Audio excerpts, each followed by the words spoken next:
Yes, sir. Yes, sir. Yet again, here we are. One more time. Back at it. Surviving. Seeing what this wonderful, such wonderful stock market has in store for us. The shenanigans don't stop. Goodness gracious. Another day, another dollar. Hurry, hurry, hurry. One time only. Come on right up, my friends. Yes, let's play in the stock market. Let's make money and buy all of these stocks at 52-week highs. Of course, let's do it. Nvidia, all-time highs. Sure, let's do it. Let's overpay for all of these stocks right now because that makes a lot of sense, right, guys? What are we seeing except nothing but so much bullishness? Or are we? Are we? Is this a precursor for what is to come later on? It seems like the markets are taking a little hiccup here. Some may call it profit taking. Some may call it cautiousness. I call it the other shoe's about to drop. I have been telling you guys, I guess, for a few months now that we were in fact frothy, right? When it came to the stock market. And well, we're seeing now the ramifications of all these government shutdown talk, and well, the very good possibility that we are going to have a shutdown in the government, right? And although one side is trying to blame the other, um, who is the one that is in charge of uh, the House of Representatives? That's all I got to say. Who is in charge of the Senate? And who is in charge of the presidency? That's the three branches of government, my friends. No more, no less. Who is in charge of those?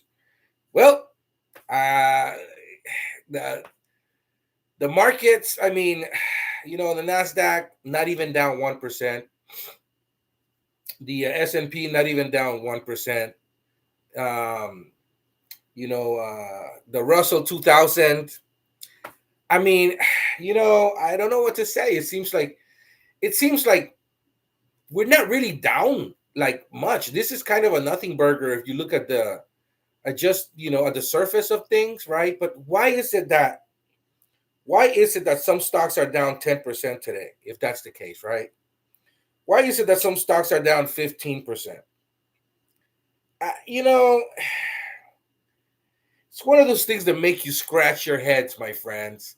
The S&P is down 23 basis points, the Dow's down 38 basis points, and the Nasdaq just the same. I don't know. So why is it that all these stocks, right, are down, 5%, 10%, 15%? SoFi. SoFi went down sub 26 today. It was down like around the 26, 25.70 area today. Let's see. SoFi went to 25.70. And, it's just, yeah, I'm getting messages from people saying, hey, Savage, should I sell covered calls on SoFi? And I'm just like, dude, you should have sold covered calls on SoFi when it was 30. Not to say you can't sell covered calls today, but you don't want to sell covered calls when the stock is down 5%, 6, 7%. It just boggles the mind, my friends. And so I find comfort in the fact that I know you guys have written covered calls. And when a week ago, 2 weeks ago, I was telling you guys, you got SoFi was at 29, 28, 20, $30. I was like, guys, that's great. And then some people were saying SoFi's going to 40. I'm not going to write until it goes to 40. And I laugh because I say, do you understand the amount of movement that it would have to take for SoFi to go from 30 to 40? That's 25% of the value, right? Um, it would be 33% of the value actually, right? To go from 30 to 40 because the stock is 30. If it goes up $10, that's 33% of the company. Do you understand the amount that the cash infusion that would have to take place for that to happen? And I am a SoFi holder. I am a bull. I'm a SoFi bull. I've been buying SoFi since it was $4, $5. I've been here since the IPOE days, right? But you know, you gotta have realistic, goals. And I was saying, people, if you guys write 20 $35 covered calls out to January, it would not be a terrible idea. I was saying that. I was like, worst case scenario, the stock runs to $35 in January. Okay, great. Then you can roll to 40. You could always protect yourself that way. Those contracts, the $30 contracts expiring in January, were going for like $3, $3 and change. Some people sold them, I know, because I talked about it on the show, right? But here we are, my friends. All right, good morning, my fellow simpletons and degenerates. I'm very happy this morning because I'm seeing a lot of green in my portfolio, and that's not necessarily my stocks per se. It's just all the covered calls I've sold, right? And and sometimes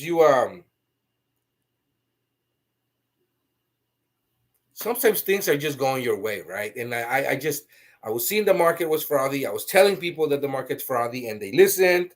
And although I'm not telling anyone what to do with their investments, it's always good to know that, a couple of people say, you know what, I should maybe write on like 25-30% of my holdings and see what happens, right? Like worst case scenario, I sell for a profit, and then I can always jump back in through cash secure puts, right? Uh, Great day for cash secure puts on SoFi. If you've been trying to take a position on SoFi, $30 cash secure puts out to 2027, not terrible, not terrible, right?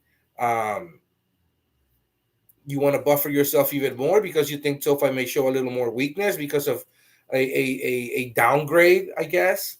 Um, Sell some 25s to 2027, right? I mean, why not? Free money. It's free money, guys. Remember when we were selling $20 cash secure puts on SoFi out to 2026?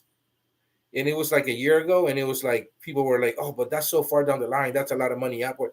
Yeah, but it went to 30. You could have bought those back for like a 75-80% profit, made a lot of money, protected yourself in that way, right? So you never fear the upside, guys. And as far as this shutdown,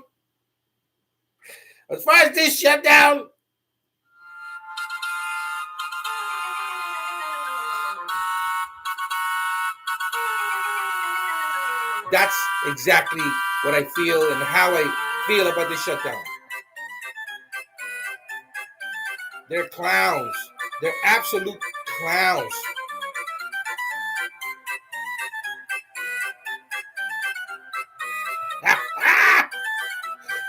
I can't believe it. Why are we having a shutdown when these guys control the House, the Senate, and the presidency? I don't get it. How dare you? How dare you blame the other side when you control all of government? All of government. So it, it's just an opportunity, my friends. It's an opportunity. Um, Stocks are going to be cheaper.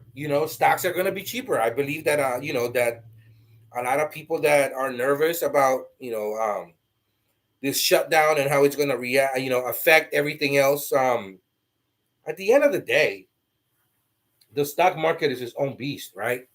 And so, look, what do we know, right? We know that the stock market has been roaring for the past few years. It's at almost all-time highs. It needs a breather. Don't be scared if you see a correction of like 10-15% overall, right? That's opportunity right there. Just because the stock market goes red, it does not mean that it's going to stay red you know what I mean? So that's just opportunity. I've said it before here. Um, the stock market is the one device that's been created to always go up, no matter what. Yes, there's fluctuations up and down in the short run, in the short term, very short term, but in the long run, right? It's designed to go up no matter what. And so, what are you doing except just taking advantage of the opportunity that's given to you, right? SoFi, down 5% right now, 5.5%, right? What is wrong with that? I mean, people were buying it at 28, 29 because it was going to go to 40, right? It's still going to go to 40. It's just going to take a little bit. It's I mean not we know stocks go up and go down, right? SoFi has run so much in the last 2 months. It needed to take a breather. It needs to take a breather, right? It needs to consolidate. So, it's at 26. Even if it went to, remember, I talked about this right here, like in the show. I was like, if it goes to 25, 24, don't be scared. Sell some cash secure puts, right? Sell covered calls, I said, sell some 35s. Shit, sell some 30s, be in the money a little bit, and then just take a little risk. But you'll be laughing right now because you'll be buying those right now for like 30%, 40% profit in days, as opposed to 4 or 5 months, right? So that's how you do it, my friends. That's what I've been, so adamant about telling people. Hey, I'm writing cover calls, and people are like, SoFi, it's going to go to 40, or yeah, but it's a 30. What do we know for a fact, right? We're not trying to time the market. That's not how it works. You don't try to time the market. There's all these clowns out there telling you they're going to sell you, all these courses, and that they have, the one strategy that's going to make you a multi-millionaire, and all you have to do is pay $5,000 for that course or that strategy, and then they'll send you a link. They've spent net and $1.5 million figuring this thing out that Goldman Sachs has not figured out, obviously, right? They have trillions of dollars at their disposal, but they haven't figured out what this guy has. It's lunacy, my friends. So, anyways, good morning, my fellow simpletons and degenerates. I don't wanna rant, right? I just God, it's wonderful. It's amazing to receive texts and emails of people asking me if they should write cover calls on SoFi. It's just like, watch the fucking show. God damn it. Wing Commander's in the house saying hello, hello. Always Be Writing is in the house. Kent's mom is in the house. CKT saying path looking nice today. I bought back SoFi cover calls. Thank you. CKT knows what's up. He knows. He's been listening. He pays attention. CKT's been making thousands and thousands of dollars because he just refuses to hear the noise. He refuses to feel himself, right? He knows this is what the market's telling me. This is what the stock is telling me. I'm going to write. This is what the stock is telling me down here. It's down 5-10%. I'm going to write cash secure puts. He was writing on SoFi. Everybody else it's going to go to 35, 40. I want to write then. Not him. He was saying SoFi.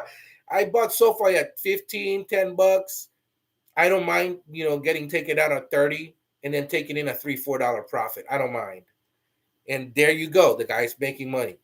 Path is looking nice there. I've been telling you guys when UiPath, was at $10, $11, $12, saying, hey guys, $11 cash secure puts on UiPath, $10 cash secure puts on UiPath.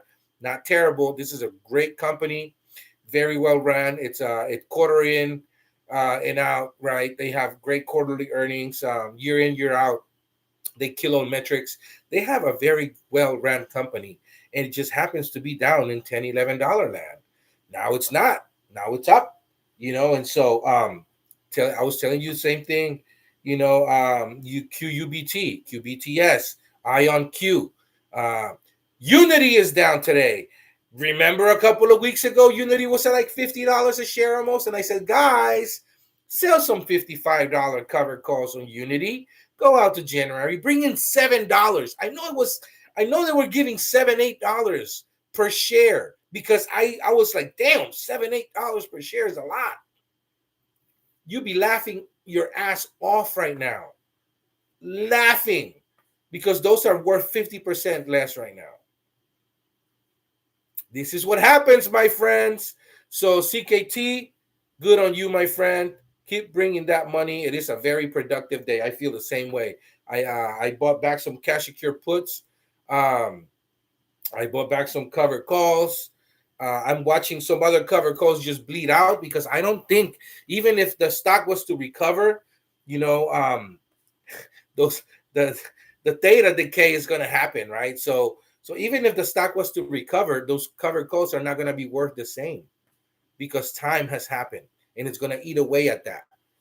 So I'm waiting to get taken out or to have those die worthless. So thank you for the money, my friends. Thank you, you gamblers out there that like to buy calls. Thank you very much. I'll take your money happily. Guess what? Thanksgiving is around the corner.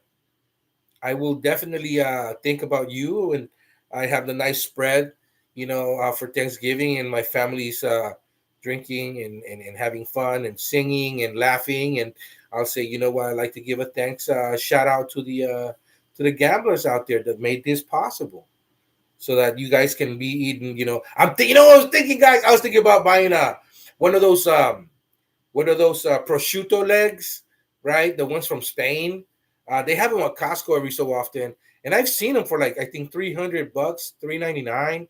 Um, they're like this big leg, right? And then it's they have a little base, and then you kind of set it yourself, and then you cut into the prosciutto yourself.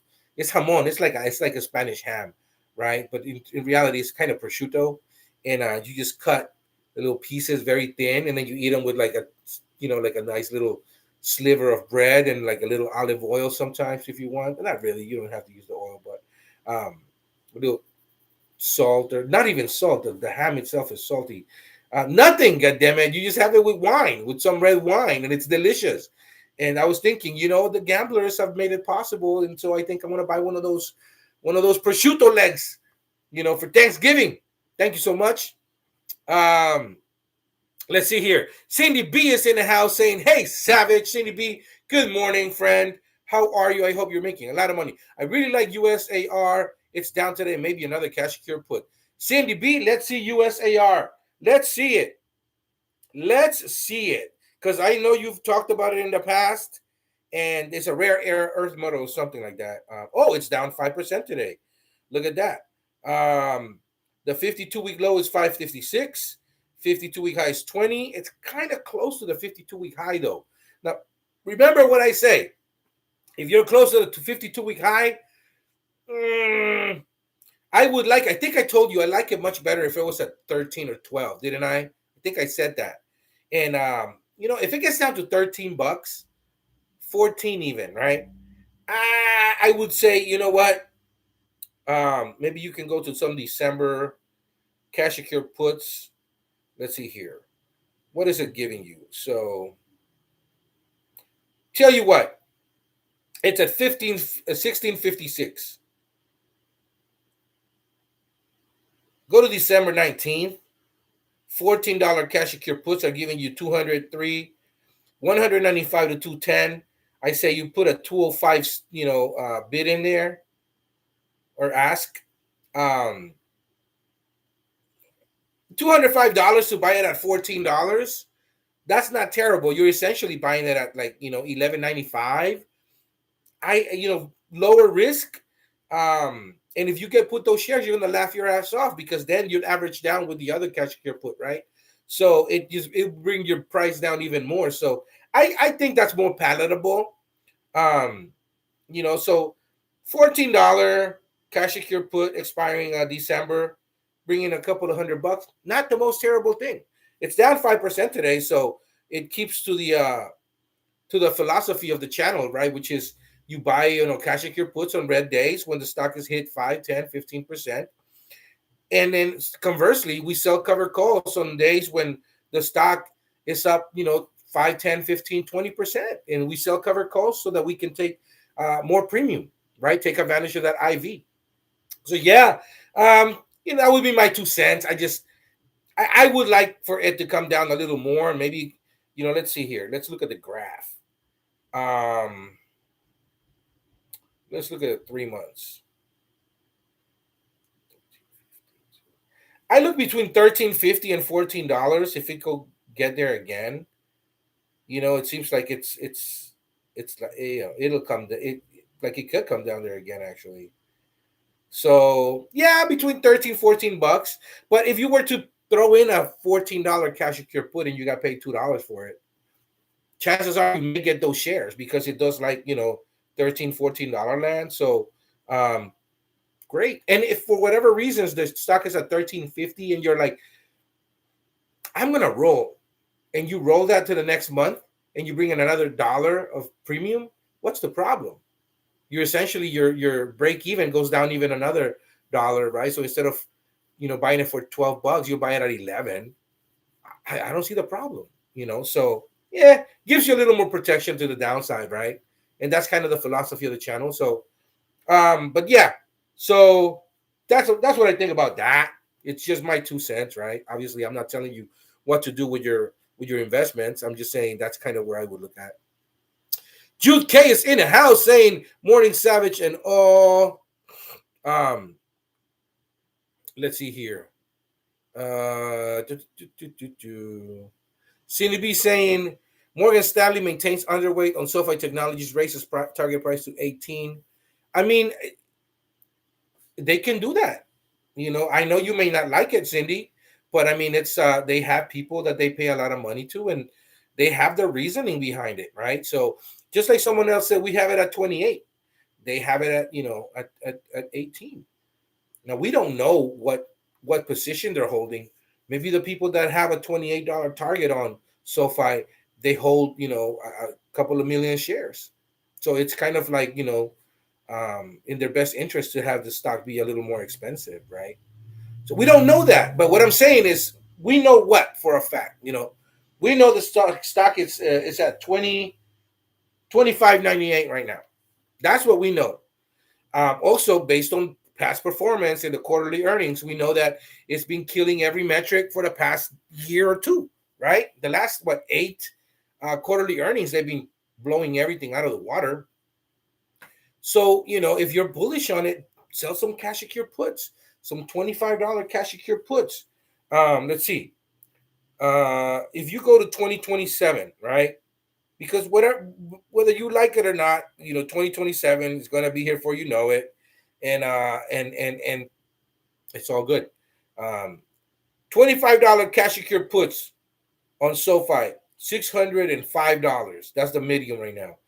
The bid's at 6, the ask is at 610. There it is. $600 a cash grab. Essentially, you're buying the shares at 19. You truly, in your heart, believe that it's not worth $18. That is way more. Cash grab. You got $2,500. Great. Put them aside. Say, I'm willing to put my money here where my mouth is. SoFi is for sure $25 at least. Out to 2027, give me $6. Give me $600. And right now, someone will give you $605. What is wrong with that? You know, just saying. I mean, the opportunity is there. You just gotta, if you truly believe that it's SoFi Technologies is at least $25 a share. There it is, cash grab. You're not gonna wait until it expires, 2027. As soon as SoFi runs to $30 again, and it will, we have quarterly earnings up, in the next month, right? I think November. What's gonna happen, right? I mean, the stock is probably going to go to $32, $33 a share. If it does, those are going to be worth like 40%. You're going to make a profit of 60% in like a month. Instead of waiting for a year and change, you're going to be able to take that money off the table, and make $300 like that. And then you're going to take that money back, and then you're going to go elsewhere with that. It's all good. Ricardo Canales saying 6. Damn right, 6. CKT saying bought back those January 26 $35 cover calls. 12 of them on SoFi for a 20% profit today. 20% in 20 days. I'll take it, cross my arms, and do it again. There you have it. My man is he's kind of like me in a way. I don't wait for the 50, 60, 70%. If in a week or two I get 25, 30% profit on a covered call or a cash secure put, and it was out to 4 months, 3 months out, in a couple of weeks I've already made 30, 40%. I'm not gonna wait, an extra 3 months for that call to kind of squeeze all that extra 30, 40, 50%. It's not gonna happen. Like, I already made 30, 40%. I'm taking my money off the table and then moving elsewhere, right? And because the stock is going to fluctuate. The market does that, right? The stock is going to go up and down, up and down. What am I doing? I'm taking advantage of the volatility. And I'm in different areas, right? It's all good. It's not personal. It's just making money. Karen D saying good morning. Tom Kaufman saying, Savage, I'm here. Government shutdown around the corner. Is it best to wait till tomorrow to trade? Why? You trade every day, my friend. The market's open now. We don't know what's going to happen tomorrow. You don't know. We just don't. Don't try to time the market, Tom. It's not going to happen unless you're one of the top 20 people in the country that really move, everything that happens in the country. One of the Rothschilds. Unless you're one of the what is that family that owns Walmart? The Waltons. Unless you're one of them, you don't know what's going to happen. They don't. They know. They know what's going to happen. But unless you're one of them, don't try to time the market. Take what the market's giving you, my friend. What is it telling you right now? It's telling you SoFi is down 6%. That's what it's telling you. AI is down 1%. Unity is down 6%. See, that's if you would have written those $55 covered calls on Unity that were giving you like $8 a share. Let's see what they're giving you now. Let's just for shits and giggles see those calls. Those 55s would be 265 right now. 265 for $55 covered calls expiring January 2026. Those are going for 7, my friends. Almost $500. Almost $500 of profit. 10 contracts, $5,000. It's just math. It's all it is. You can lead a horse to water. RXRX is down almost 3%. RXRX is just, have you guys noticed that it's just between $4.50 and $5 and that's it? It's just consolidating. $5 cash secure put out to January. It's bringing you $1.20, $120 basically, $115 to $120. Put a 120 strike there. Why not? So you're basically buying the stock for $3.80. What is wrong with that? That's one of the Savage 20. We know that stock is worth it. The stock is volatile. The stock is shorted, and it's very there's not that many shares in existence. And when it goes, it will go. They're just holding it down here. It's a powder keg. Just consolidate. Just add shares, my friends. Anytime you sell a cash secure put or a cover call, take $40 of that premium, $50. Try to buy 10 shares of RXRX, right? If you want, and see what happens. Rivian is down a bit today, 3.5%. I sold some $15 covered calls. I sold some 15s expiring 11/21. I got $2 for those. Those are now $150. So, it's all good. Remember I told you guys, SOXS, Direction Daily Semiconductor Bear, Leverage Shares, 3X. It was down to like $5 and change. I think it was 508, 510, and I was saying, guys, if you have an extra few dollars, try to buy some shares here. It's 530 now. It's only going to keep going up because I mean, yeah, Nvidia is at 180 something, 184 today, right? Something. But does it really belong there?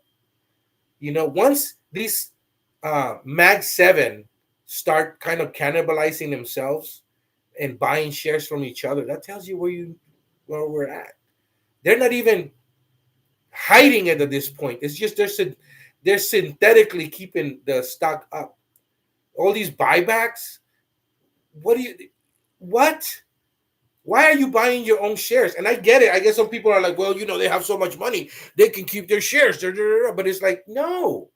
Do you know? Did you know the stock buybacks were actually illegal in the 70s and the 80s? And then it's not until Reagan deregulated that it was legal. But that was actually very illegal because it's fugazi, man. It's not real. It's just lies. It's just a company saying we're gonna buy back our own stock because nobody else is buying it at this point. You know, like yeah, they used to buy 100 million a day used to get moved. Now it's not. So like we're gonna buy some, right? And then you start seeing like all these discrepancies. It's just like I don't know, man. I don't think Nvidia belongs where it is. I think Nvidia should be at 140. But what do I know? GME is 2684. I think there's just a bit of contagion, um, but I'm going to very curiously keep an eye on it. Let's see what happens Friday, right? These warrants, they're all going to be accounted for, right, by the 7th. But on the 3rd, I think they have to kind of send in the paperwork that says this is how many um, shares there is in existence based on the amount of warrants that that people are going to be basically saying, and asking for. So, or owed. So I'm very curious to see what happens. So GameStop should be closer to $30 a share. It really should be $40 a share if we want to be honest. But like right now, it should be $30 to $32 a share. But it is what it is. So I'm not writing anything. No cover calls on GME right now because I'm very curious to see what happens. Karen D saying good morning. Cindy B saying, did you already look at ASST? Yes, ASST is going up today. I think it's up like 10% today, or at least it was when I saw it last. So very interesting. October 17th, in a couple of weeks, I see it down in like under $2 a share. I'm looking to put those $5 cash secure puts so that I can, if it's between 150 to $2, I'm just gonna sell at market price and take a little bit of profit because I was able to get enough. I got like 345, I think, on average for every cash secure put. So like my break even is 155. So we'll see what happens. I'm very interested to see that with that experiment. Joanne is saying good morning. Jude Case in the house. JJ saying it's designed to go up with an occasional crash here and there. That's by design, my friend. What do you think of Snapchat? I'm over it. I don't think anything of it. I don't think Facebook it's worth anything. I don't think Snapchat's worth anything. It's just when was the last time that I was on Facebook? It's like nothing but endless commercials. Like it's just at this point it's trash. Facebook is trash. Snapchat is trash. Juke rants are good. Yeah, well, sometimes you get in trouble. James of the Tree saying ahoy, lucky egg. Good morning. It's Charlie 2 is saying, Cindy B, I don't have enough powder to sell a cash you can put in Unity, but enough to buy the stock. Good price. I mean, I've been telling you guys we're about to hit a nice little hiccup. So I see Unity, and I own Unity. And I've been pounding the table on Unity since it was $14. I see it going to the 30s. So I would wait a little bit. I mean, we're still yet to see what's going to happen, right? I think there's still more profit to be taking, and a lot of margin calls are going to happen. And then and Unity is one of those that it's going up four times from where it was, three times from where it was, right? So people are going to sell Unity so that they can make up the difference elsewhere. So margin calls are going to happen. I would wait a little bit on Unity. If you go through a cash secure, again, you just said you don't have enough powder for it. Look, there's other companies, man. It doesn't have to be Unity. What's another company that look at Rocket? Rocket Companies is actually down almost 5% today. Okay, it's at 1921. Rocket Companies is a real estate play. Once these rates start falling, and they will fall, look at Rocket to go to like $25-$30 a share. I've actually sold some cash secure puts today, and I took some of that money to buy shares. So RKT, it's $19 right now, 19 and change. Go to December cash secure puts, and go into money. Go at 19. Actually, you're a little out of the money, but the stock is at 1927, already down 5-6% today, right? So you go to 19. Essentially, you're on the hook for it to be at 19, right? But you can get it $240 right now. $240 for a $19 cash secure put on Rocket Companies, right? The real estate play, it's going to make money. Any real estate play is going to make money once. The housing market's telling you where it's going, right? The last housing numbers we got were like 800,000 homes sold last month, and they expected like 500,000, 550,000. So that's like a $250 million more than expected, which is ridiculous, because people are kind of moving ahead of rates being cut, because they can always refinance later on, right? So don't be afraid to go into Rocket Companies at $19 and try to bring in $240 for those cash secure puts. I don't see anything wrong with that. If you don't have enough for Unity, and the thing is that Unity probably is going to come down a little more, Rocket's going to go up. So that's where the opportunity is right now. And both of them are down like 5% today, but this is cheaper. So, but in the grand scheme of things, you're talking percentages, right? So you probably are getting a better percentage here on your cash, on your investment, as opposed to Unity. And that's what you got to look at. You get the metrics have to be percentages, right? Don't worry about the number. The number could be more for Unity because it's more expensive. But if you look at percentages, right, you're bringing in, on $19, you're bringing in $240, which is, way more than 10%. You're 10%, 10% being 190, you're bringing in 50 cents more. So that would be like what, 20? It would be 14, 15%, something like that. So, anyways, there's nothing wrong with that. I don't see a problem. And in worst case scenario, let's say that RKT is at $18 on, in December 19th. Well, you're gonna get the shares, and your break even is gonna be like 1660. There's nothing wrong with that. You could turn right around and then sell some $20 covered calls as soon as it recovers 5% in a day. Sell some $20 covered calls, bring in more premium. That's how you play the game, my friends. Let's see here. JJ saying, don't forget to give a thumbs up. Indeed, my friends, if you give a thumbs up, you haven't yet, come on, man. I see my channel growing a little more, and I like it. I appreciate it. Thank you so much. By the way, we have a super chat, my friends. So, if in this channel you were able to make a couple of $1,000, or here and there, 500, 600 bucks, and you want to donate, there's a super chat, like little icon down there now, next to the little smiling face and the little heart.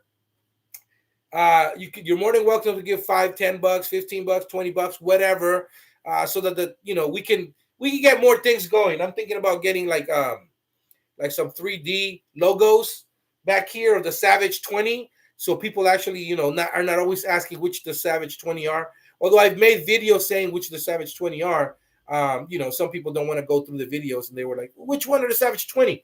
Well, SoFi is one of them, right? C3.ai is another, and so I'm gonna get those logos here, kind of to fill the wall. And I don't know, I was thinking about getting a couple of items, like when people make a great trade, or we make a great trade, or we have like a ridiculously green day, and so having like I don't know, man, like something here that creates noise, you know, not a bubuzela, right, but like something like that, you know, or like a little button that I push, kind of like a let's go or LFG or something. I don't know, man. Or like if we made a super stupid mistake, like myself, right? Like if I made a stupid trade and I lost money on it, we're gonna have like a what the fuck button or something like that. I don't know. It's just ideas, guys. Just ideas. But yeah, don't be shy and donate to the channel if you can. You absolutely don't have to if you're just starting out and you have a small portfolio. Please, by all means, let's grow it. The goal is to make 100 millionaires in this channel, right? So that's my goal. I want to have 100 millionaires to come out of this channel, and so that later on, you guys can just as you guys go, this channel goes basically, right? So thumbs up, share, like, love it. Comment, let me know what's going on. Yeah, let me see what trades you guys are working on, by the way. I'm very curious to see what trades you guys are working on. Cindy B is saying you have to try prosciutto, melon, delicious French Indian. Yes, I've tried it. I love my prosciutto with melon. I love it. I cut the prosciutto slices, and you cut the melon, right, and you wrap it around. Oh, it's delicious. I do know that. Yeah. Yep. Just like I love the tomato with the cheese, and like you get some mozzarella and like those big giant like slices of tomato, and you put that balsamic vinaigrette on it. Oh my God, it's so good. So good. Let's see here. Keep an eye on Huma. HUMA just received U.S. patent for bioengineering esophagus. Okay. Let's see here. I think you've mentioned that before, CKT. Let's see here.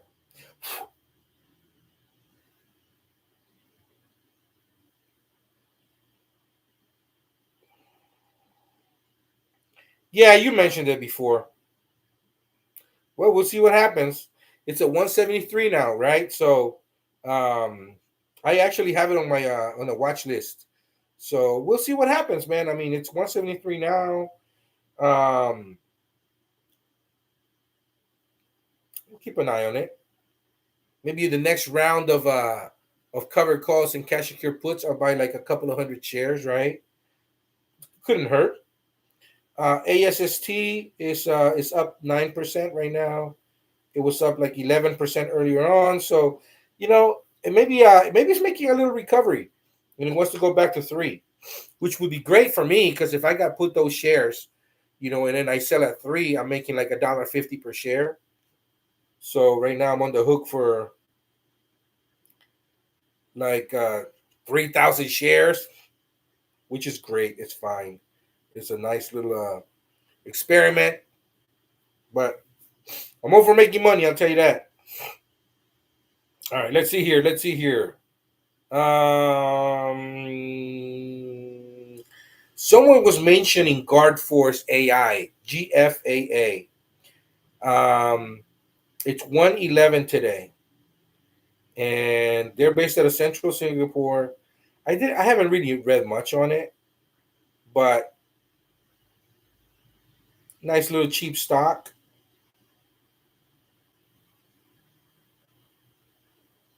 It engages in the provision of integrated security solutions.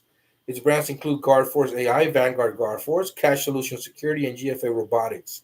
So they're kind of in a couple of little markets there, based out of Singapore with almost 1,700 employees. Keep an eye on that. Webull. So Webull is down almost 5%. So Webull, you guys know I like Webull. I've been pounding the table on Webull. It's a $20 stock easily right now, but it is where it is.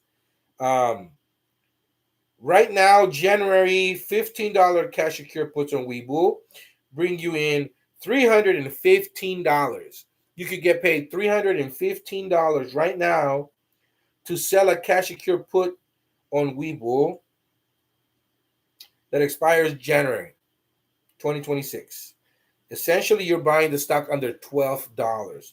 It is 14.89 right now. There's nothing wrong with this stock. Nothing. And I absolutely love it. I actually bought back all my 12.50 cash secure puts I had out, and I made a nice little profit. And I think I did it in a nick of time too. I did it like around 7 this morning. Oh shit! I I don't know. I got lucky.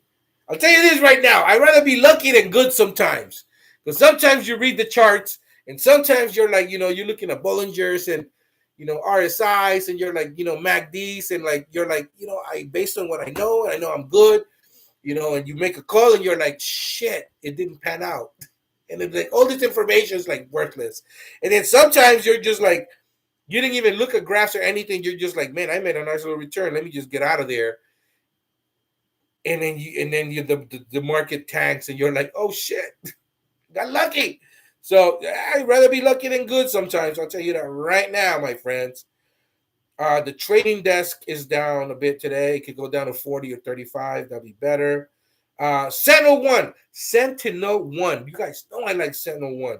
Why go on CrowdStrike for like $300 a share when the same company, the company does the same exact thing and has never been hacked, unlike CrowdStrike, is sitting at $17.50 a share. Don't want to pay $17.50 a share? No problem. Go to December 19th. Sell some $17 cash secure puts and bring in $130, $130 per share. Right this second, you could make some money right now, $130. Boom, just like that.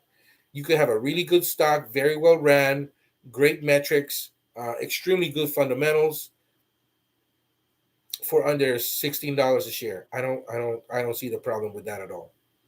At all, my friends. NVTS. I sold some covered calls on NVTS the last day or two ago, and right now it's wonderful. Let's see where we at right now. Down almost 4%. So today, if it goes down even a little more, actually, this is where stinkers come in, my friends. Go to December 19th, cash secure puts, right? And look at the option chain. $6 cash secure puts. You can ask for 85 cents right now, $85. Maybe go to 90 and go with the whole crew there. 88 would probably fill you. 88, 87. I don't see a problem with that. So yeah, 88, 87, maybe 86 to get filled. The stock is at 690. You're selling a $6 cash secure put for December, and you're bringing in $85, right? $86. You're essentially buying it for like 515, 514. I don't see the problem. They have a contract with Nvidia. I mean, yeah. UiPath, there it is. UiPath was up 25% this morning. You know what? If you guys would have sold some calls on it this morning, you would have easily made $141. Somebody sold some $15 covered calls out to November and brought in $141. Wonderful. That's just wonderful. Man, that's wonderful. And right now those are 65. So right, just like that, 50% of one day you can just buy back right now. That's crazy. I love this game. I'll tell you that right now, guys. Figma's down 2.8%. It could come down another 2%. If it gets down to $49, I think 49, then I may go in with a December $45 cash secure put and try to bring in $7, maybe $7-8 if it's possible. Why not? QBTS is down today, almost 4%. QBTS is a good quantum stock. QBTS January cash and cure puts. The $22 one is not terrible. You could get $4. You're essentially buying at 18. $4 cash and cure. I mean, that is not terrible. $22 cash and cure puts, and you bring in $4. It's almost 20%. I mean, that is not bad. You scared? You say, I think that's too expensive. I have too much money. Or you say, I just only got $2,000, Savage. Well, guess what? QBTS $20 cash and cure put expiring January to bring you in $295 right now, almost $3. That's 15%. That is not terrible, man. You're essentially buying the stock at $17. That's not bad. It's a great stock. It's $7 cheaper than what it is right now. It already got hit for 5% today. That's not bad, man. Nvidia is up 186. Nice. Just grabbing so many suckers coming in at 52-week highs. Jesus. That's just crazy. 52-week highs, and suckers are just coming in right now and buying Nvidia at 186, 187. It's just, God, that's wonderful to see. I'm gonna roll my my Nvidias, my covered calls on Nvidia from 2026 to 2027, I think, and bring in some cash because people are being stupid. I think that's what I want to do right now. IonQ is at $62. Wait for it to come down to the 45, 50 area, guys. IonQ's it's ran too hot already. Bitmine immersion is down almost 4%. Great.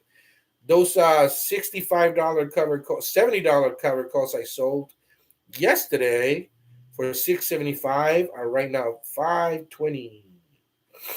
Wonderful. I'm gonna let them bleed out. I am not buying back anything. I'm letting it die worthless. I love this game. Let's see here. What else do we have? Red Cat. Red Cat is it was up in the morning, so I saw some covered calls. And it's down to that's beautiful. I love this game. Guys, the stock goes up 5-10% or more. Sell some covered calls. If the stock is hit down 15%, 10% on a day, sell some cash secure puts. It's not rocket science. It's just there.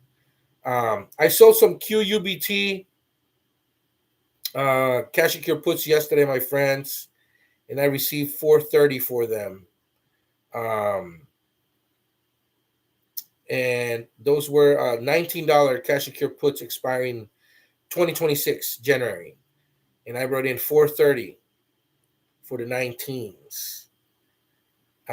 They'll near 25%, and those are actually up right now, which is weird because it's just crazy. The stinkers are everything, man. Yeah, it's crazy. I took those $400 and I bought some more. I believe BMNR with that. Let's see here. Serve Robotics down almost 4%. I like Serve Robotics. SERV is the ticker. If you guys can go to December, sell some $11 cash secure puts for $215. Not terrible. Basically, you're buying the stock for under $9. That is not terrible. $215, $11 strikes. That is not terrible at all, my friends. You want to be a little more safe? Go to a $10 cash secure put, sell them for $153. Bring in 15% going to December 19th. There's nothing wrong with that at all. Let's see here. Soundhound is down a bit today. Not enough for you to go in a cash secure put. Domo is down 1.3%. It could come down to 14. Um, let's see. GLXY down at 1%. Not enough. CLSK was ripping yesterday. Today is down. Yesterday's covered call was wonderful today. AAOI. Here we go. AAOI. You guys know I love my AAOI, man. AAOI is $25 right now. Go to December 19th, cash secure puts. $25 strikes could bring you in 450 right now. 450. You understand? You're essentially buying it for 2050. Good company. It's volatile. It'll go between 20 to $33 to $32 all the time. So you could go in, cover calls, cash secure puts, cover calls, cash secure puts, in and out, in and out, in and out. And you go at the $20 strike, $25 strike, and $30 strike because those are the ones that have the most volume. Um, let's see here. At least for, let's see, November.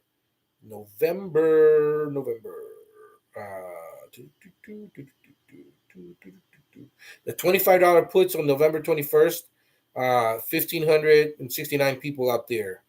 1,569 dancers, my friends.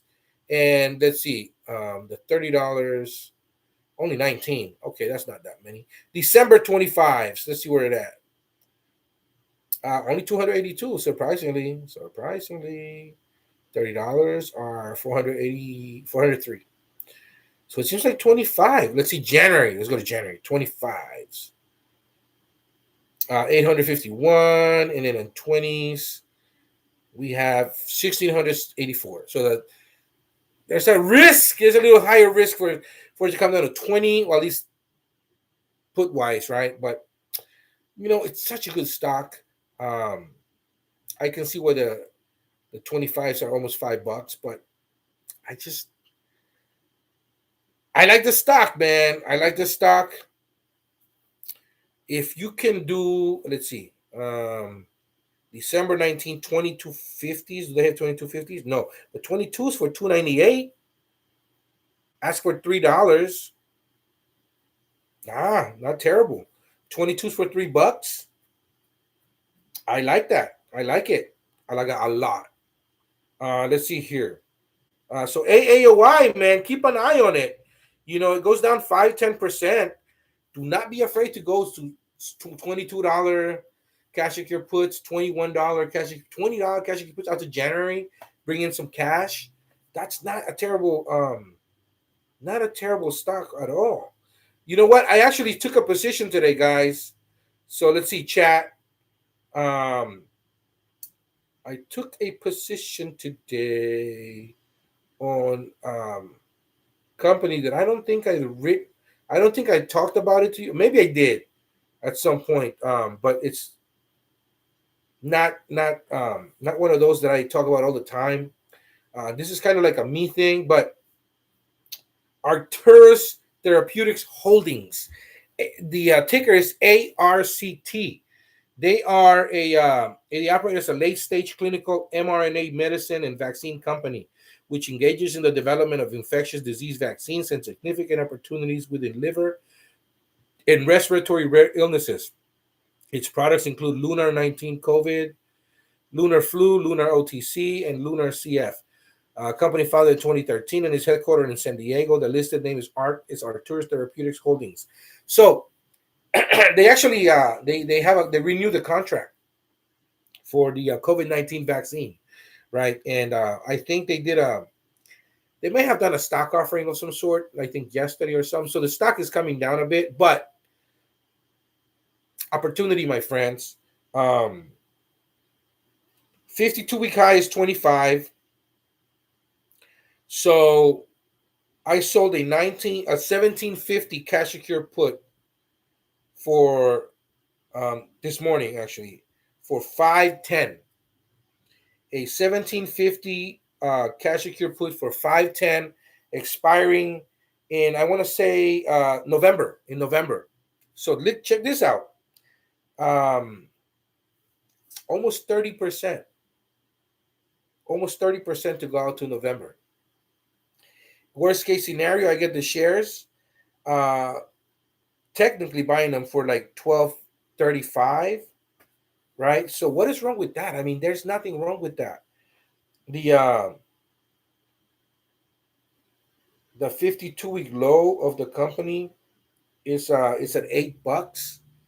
So I'm like a couple of dollars above the 52-week low. If I do get put those shares, the 52-week high is $26 almost. So I mean, the risk obviously is there, right? Because there's always a risk, but the amount of premium I'm getting, and it's already starting to recover, right?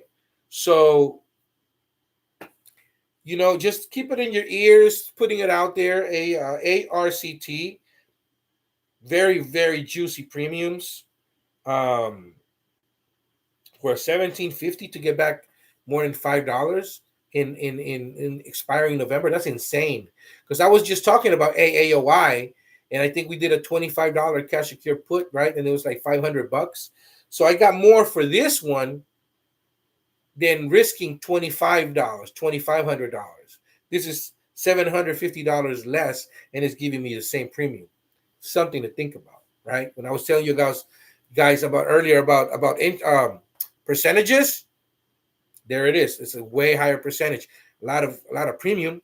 Now, it's a company that I've been eyeing for a while, and today it just so happens that I saw the opportunity because it was down yesterday, massively. It went down from like 22 to like $18, or 19, and then today went back some more. So that's kind of you know it was like a 20% drop. That's a lot. Remember, I tell you guys, five down 5%, 10%, 15%.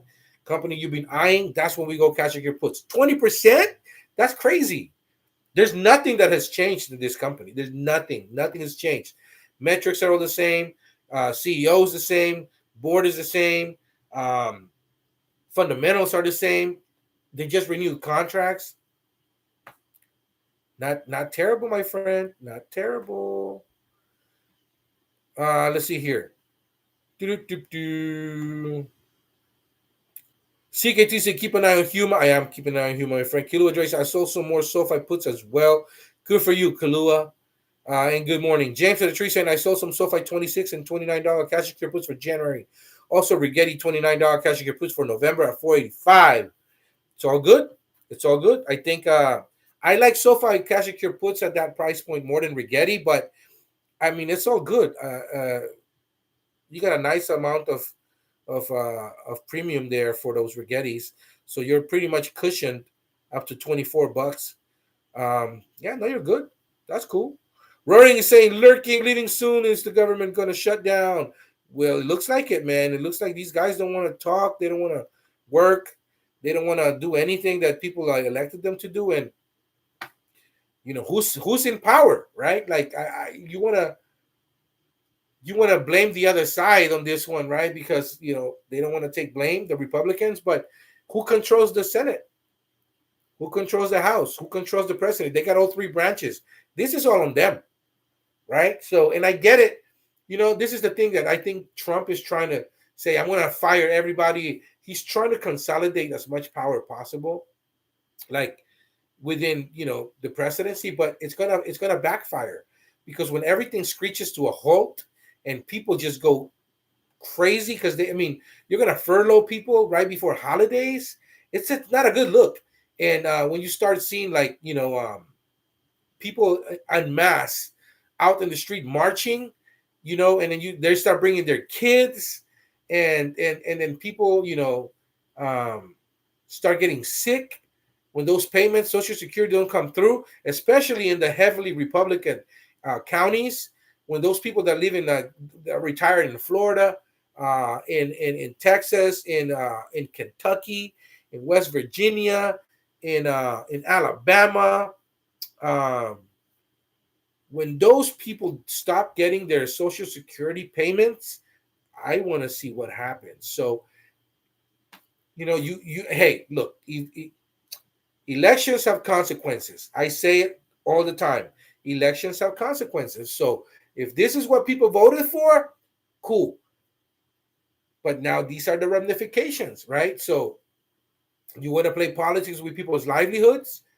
This is what happens, And then, like, it's not like we haven't seen it before, right? To some degree, it's a grandstanding, but like, okay, there it is. You wanted control of the government. You got it. Do something with it. You used to blame the other side, right? I think when Obama was president and they were trying to talk about shutdowns and they actually shut down the government. I remember seeing like House representatives with cots, right, sleeping in the at the Capitol. I remember that, and it was just ridiculous. And it's just we're here again. So look, you want to control of the government, you got it. Now, this is what happens. Double D saying good morning. Karen D saying I only go on Facebook for the birthdays. I get you, Karen. ORGN is up 5%, says James of the Trees. That's what's up. There you go. I told you guys.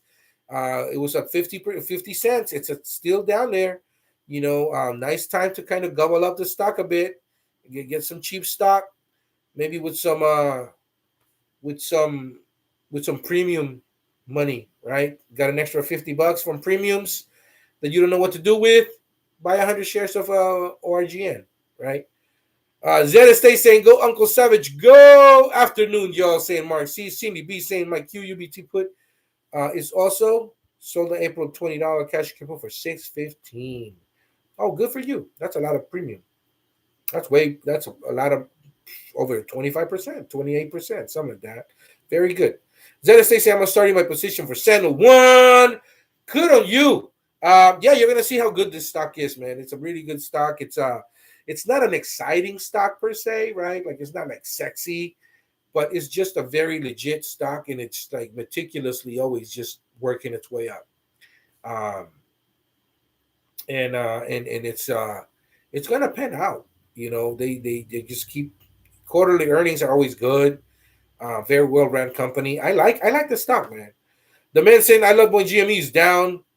Yes, it's more expensive to buy back my calls. That just tells you that there's more dancers on the floor, my friend. Wing Commander saying Zed, good idea. Premium for 19th is up 20% compared to yesterday. Yes, it is. The man, there was nothing added to the or removed. All they need to do is sign the bill and keep government open, and then draft a new bill. I mean, from my understanding, is they changed their what they said they were going to do last time. So what's the others? What's to keep them from changing their minds again and saying, yeah, okay, we got it, bye bye. We just wanted you to sign. So this is what happens. Who has control of government? That's all I need to know. That's all I need to know. Rory Udising it isn't comparable. I agree, it's not comparable because on this one you own it completely. You have absolute control of all branches of government. You're consolidated power in the presidency, and then you have clowns running the show. So you elect clowns, you get a circus. So just look at this clown, RFK Jr. Ex crackhead. He's in charge of the Department of Human Health Services, right? So it's the crackhead. It's a crackhead, man. And Dr. Oz, freaking clown. If you would have gotten like someone else, man, like at least who was that guy? The heart surgeon, or was it the brain surgeon? What was his name? I'm trying to remember. He was a brain surgeon, and he was in the last Trump administration. That guy, I mean, at least the human, you have him heading the Department of Health and Human Services. That makes more sense, right? But this clown, I can't. Jay, you saying the Pottery Barn rule, you break it, you own it. That's it. No, they don't need 60 votes to pass a bill in the Senate. They don't. They need 51. So they could always have the nuclear option. But they don't want to own it. That's the whole point. They want to blame the Democrats for everything. So his aunt was lobotomized and put in a mental facility and forgot about because she was a moody. That's That's RFK for you.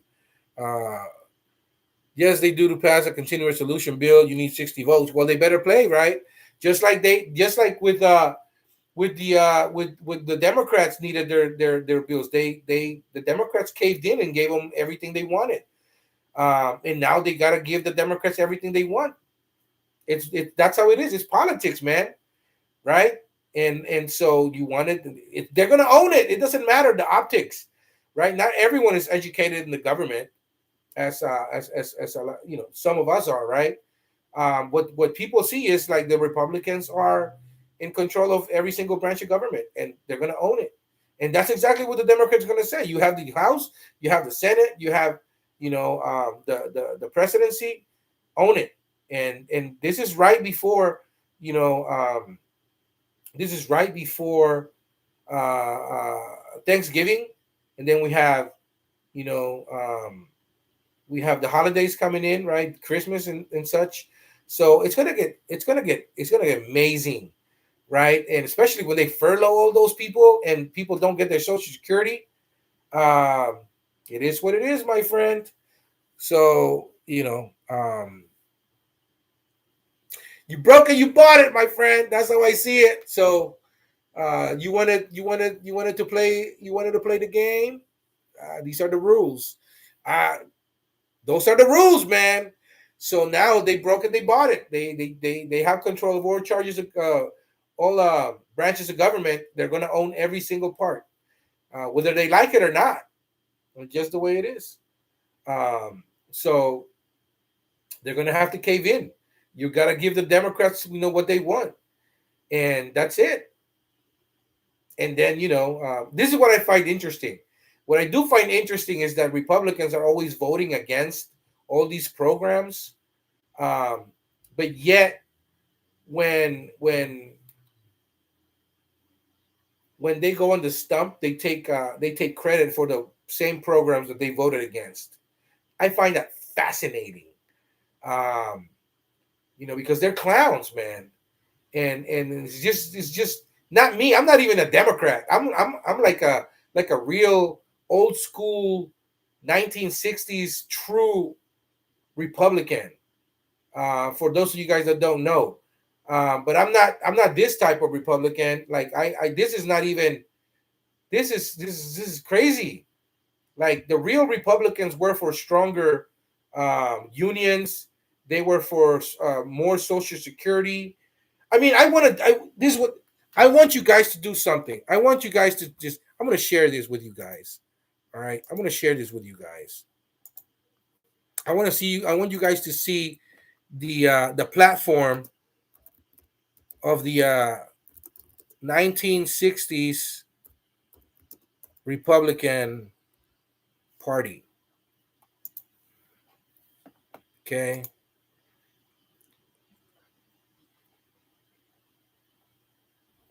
this is what the real Republican Party was. This is real Republicans, not these clowns, not these bozos that we have in government right now that are just they're just like straight fascists. That's what they are, and that's it's a fact. Everything that they do, if you look like a fascist and you talk like a fascist, and everything that you stand for is pretty much fascist. I mean, that makes you a fascist, my friend. So let's see here.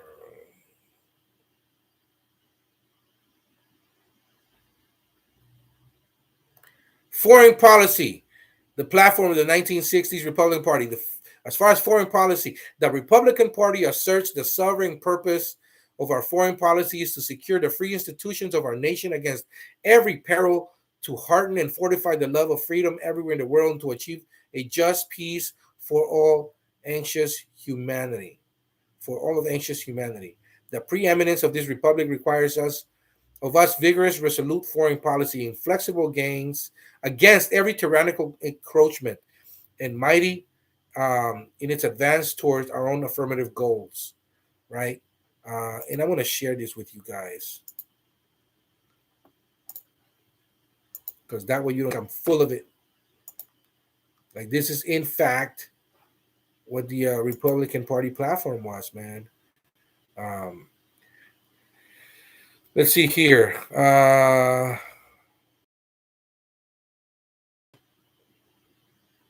To eliminate the obstacles to a lasting peace in the area, including the human problems of the Arab refugees. See how we take in refugees? That's the party platform of Arab refugees. Recognition of communist China and its admissions into the United Nations. Okay, we're not making them an enemy, not like just China. We're going against China. It's just the countries of the free world be benefited, reinforced, and drawn closer together by a vigor of American support of the United Nations and by our participating in such regional organizations as NATO, CIATO, and CENTO, the Organization of American States, the AOS or OAS, and other collective security and alliance, we assert our intention steadfastly to uphold the action principles of these bodies. Okay, where is if I national defense? Obviously, always for a strong national defense, depends on heavily upon military might and that of its her allies under the Eisenhower Nixon administration. Our military might have been forced into a power second to none. The strength tailored to serve the needs of national policy has deterred and must continue to deter aggression and encourage the growth of freedom in the world. You understand? To deter aggression. Basically, you're not the aggressor. Right now, what's happening is the collective powers that be, because they want to defend the homeland, are being extremely aggressive towards national citizens. When have you seen that? When have you seen such aggression towards the national citizens? And people that live in the United States, right? We have checked aggression. We ended the war in Korea. We have joined with free nations in creating strong defenses. Swift technological chance and the warning signs of Soviet aggressiveness make it clear that intensified and courageous efforts are necessary for the new problems of the 60s will continue.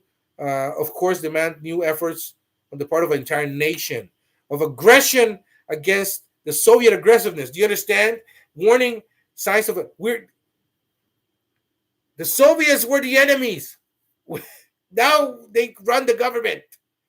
The ideals are there. That's just crazy. And I mean, it's just economic growth. We've always been for like a nice economic growth, right? Um, Earning more, spending more, saving more, investing more, building more is the well-being of our people. Virtually every yardstick has greatly advanced in the Republican administration. We can and must do better. We must raise employment to even higher levels and utilize even more fully our expanding overall capacity to produce, create more jobs. They haven't created more jobs. They're actually losing jobs right now. These clowns. This clown wants to fire people in the government. Do you understand that it's the government is the largest employer in the United States, and he wants to fire all these people? Why? Because they can't come into terms with the Democrats. They can't sit down and come into a resolution. It's ridiculous. You want people to save more. People are not saving more. Building more. We're not building more. People are getting laid off. Your kids that are graduating college cannot find work. Because you're cutting taxes massively to the detriment of the United States peoples. You're giving it to like dumbasses like Elon and Jeff Bezos, right? And George Soros, multi-billionaires. Do you think they need another billion? They don't. Start taxing them as such. And I mean, it's just there's so many other the positions of the Republican Party had that I swear to God, it's just sickening to see what's become. Look at until recently, the party's fiscal conservatism, including support to lower taxes, smaller government, free market capitalism, free trade, fiscal conservatism. You understand? Spending a lot less money, but like right now, every time that the Republicans have their hands in government, they actually blow up the budget. And then the Democrats come in and try to balance it. Bill Clinton did it. Barack Obama did it. This is facts. You can't dispute facts. They were for a very strong unions. Let's see the 1960 Republican Convention. Let's see here. Let's see here. Uh, do, do, do, do, do, do.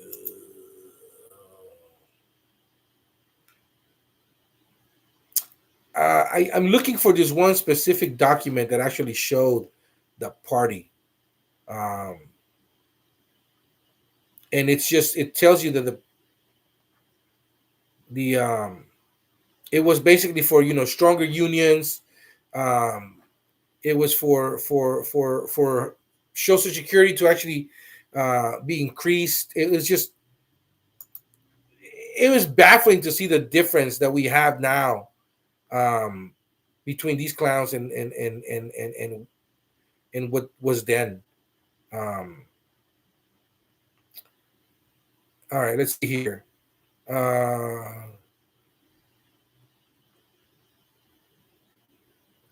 Isn't that when they basically swap sides though? No, this happened like this is when the Democrats. So anyway, so the Democrats were the conservatives during the wars and such, and the Democrats were kind of like the majority that ruled the South, and then you had like this huge fight because the the Democrats wanted to become even more conservative, right? They had this nationalistic ideology, and then what they did is they just swapped sides, and so then the Democrats decided, we're gonna um, the Democrats basically come in, and Republicans came into the Republican Democratic Party, or sorry, the Republicans became the Democrats, and the Democrats became the Republicans. I can't put it in words right now. There's a lot that happened, but yes, they swapped sides. So that's why you hear a lot of conservatives say, "Well, the Democrats are the ones that were for pro, um, pro slavery and such like that." And in like, yes, they were, but that's because conservatives were then Democrats. So that's something that they don't like to talk about. It's just to muddy the waters. What I found out about Republicans is that they don't want to get into like a educated discourse. What they do is they just want to be right at all costs, and so that's kind of like you're it's a red flag when you have a discussion with someone that's just not wanting to admit that they're wrong. Wing Commander saying, "What are your thoughts on Lyft? I am on the road and just realized they now operate taxi app which is used to order cabs." Yeah, I told you Lyft, man. Lyft is anything in the 20s is great. I was pounding the table on Lyft when it was $15 a share, like a month ago or so, and I was saying, someone asked about Uber, and and I said, why would you buy Uber when it's like kind of like a 52-week highs when you could go to Lyft and buy Lyft for like 1/10 of the price, right? So that's kind of I kind of talked about that. Roaring saying the Democrats back then and the Republicans back then switch values. Weird. Yeah, it is weird.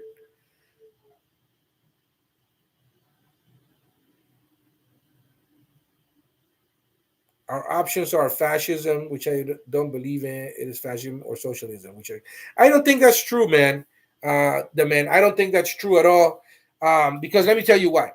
If you look at the rhetoric coming from the White House, right, it's very in line with the 1930s Nazi platform. I'm not being hyperbolic; like it's a fact.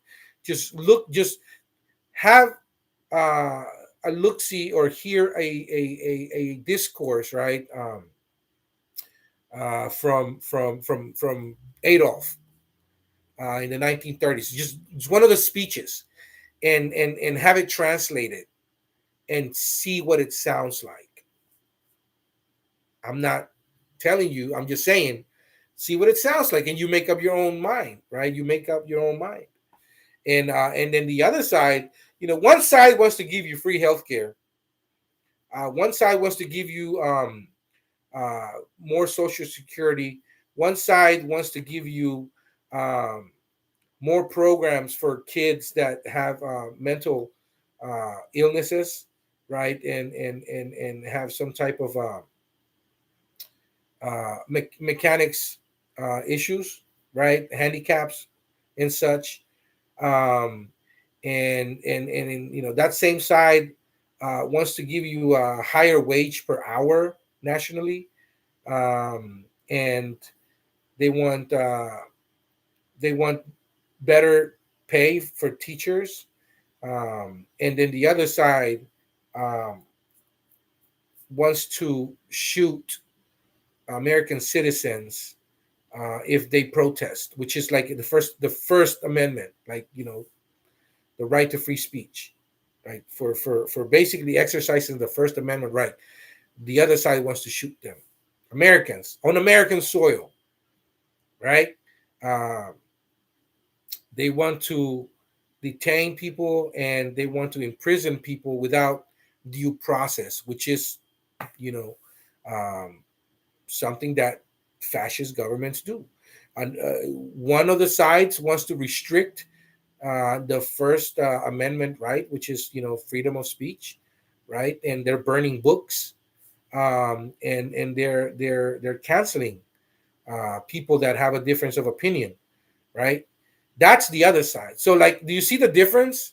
It's like one side wants to give you free healthcare, the other one wants to shoot you because you go and march and protest. I don't think there's a false equivalent there, and you're not going to change my mind on that. Dr. Ben Carlson. I think that he would have been better at the head of the Department of Human Health and Human Services. Yeah. Let's see here. Um, Roaring Yuri saying, "Gotta go by. Peace out, Roaring. No problem." Social Security is a scam. I mean, it works. It works. It works. James Latree saying you're in a cult. You know,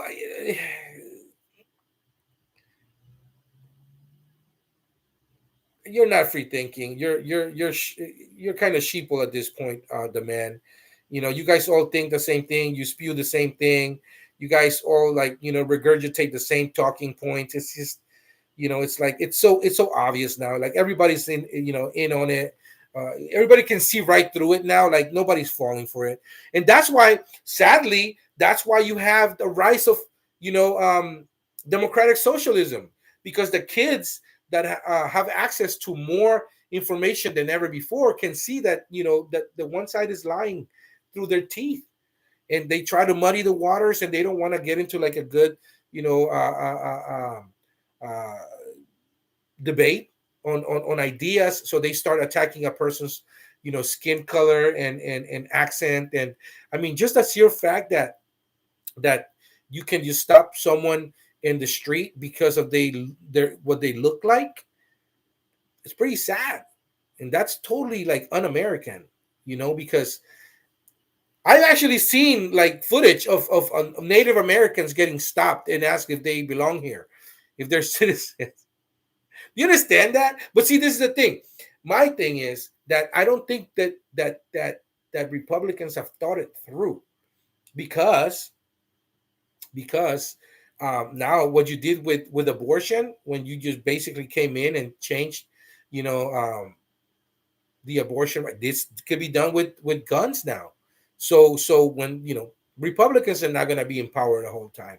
It's just not going to happen. They're not going to always be in power anymore. It's just, as much as you try to consolidate powers, it's not going to happen. People are going to go to prison.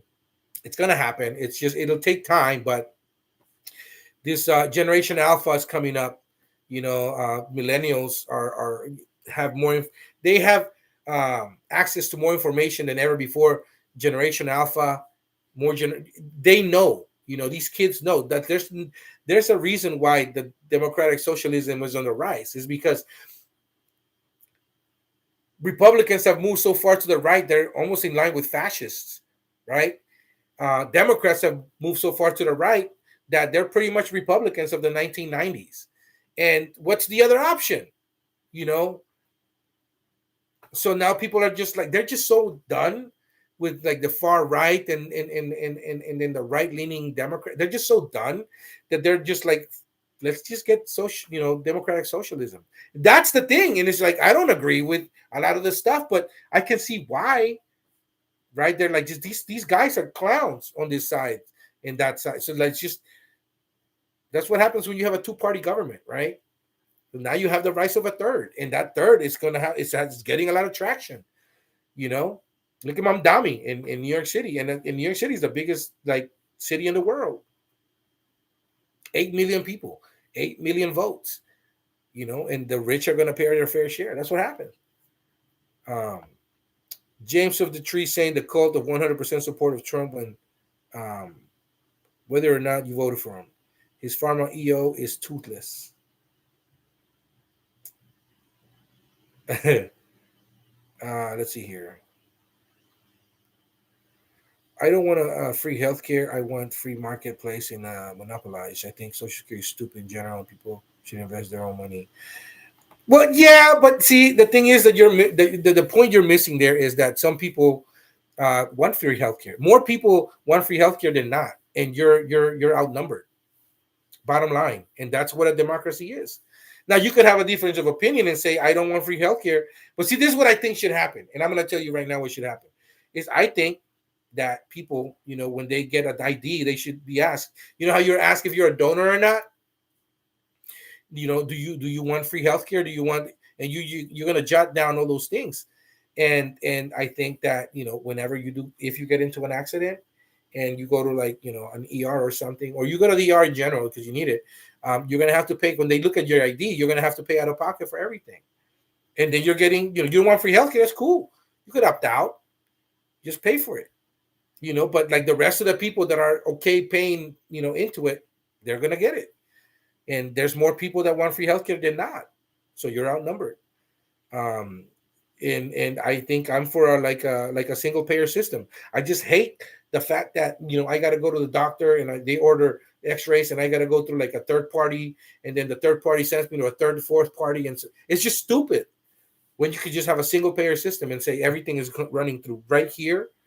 You have enough. We pay so much in taxes that is absolutely possible, but because of pharmaceuticals, having these politicians in their pockets, right? We don't have it because they give too much money to politicians, and that's both sides. I'm not saying like just one side does it. I'm just saying that it would just be so much better to have like one single payer system.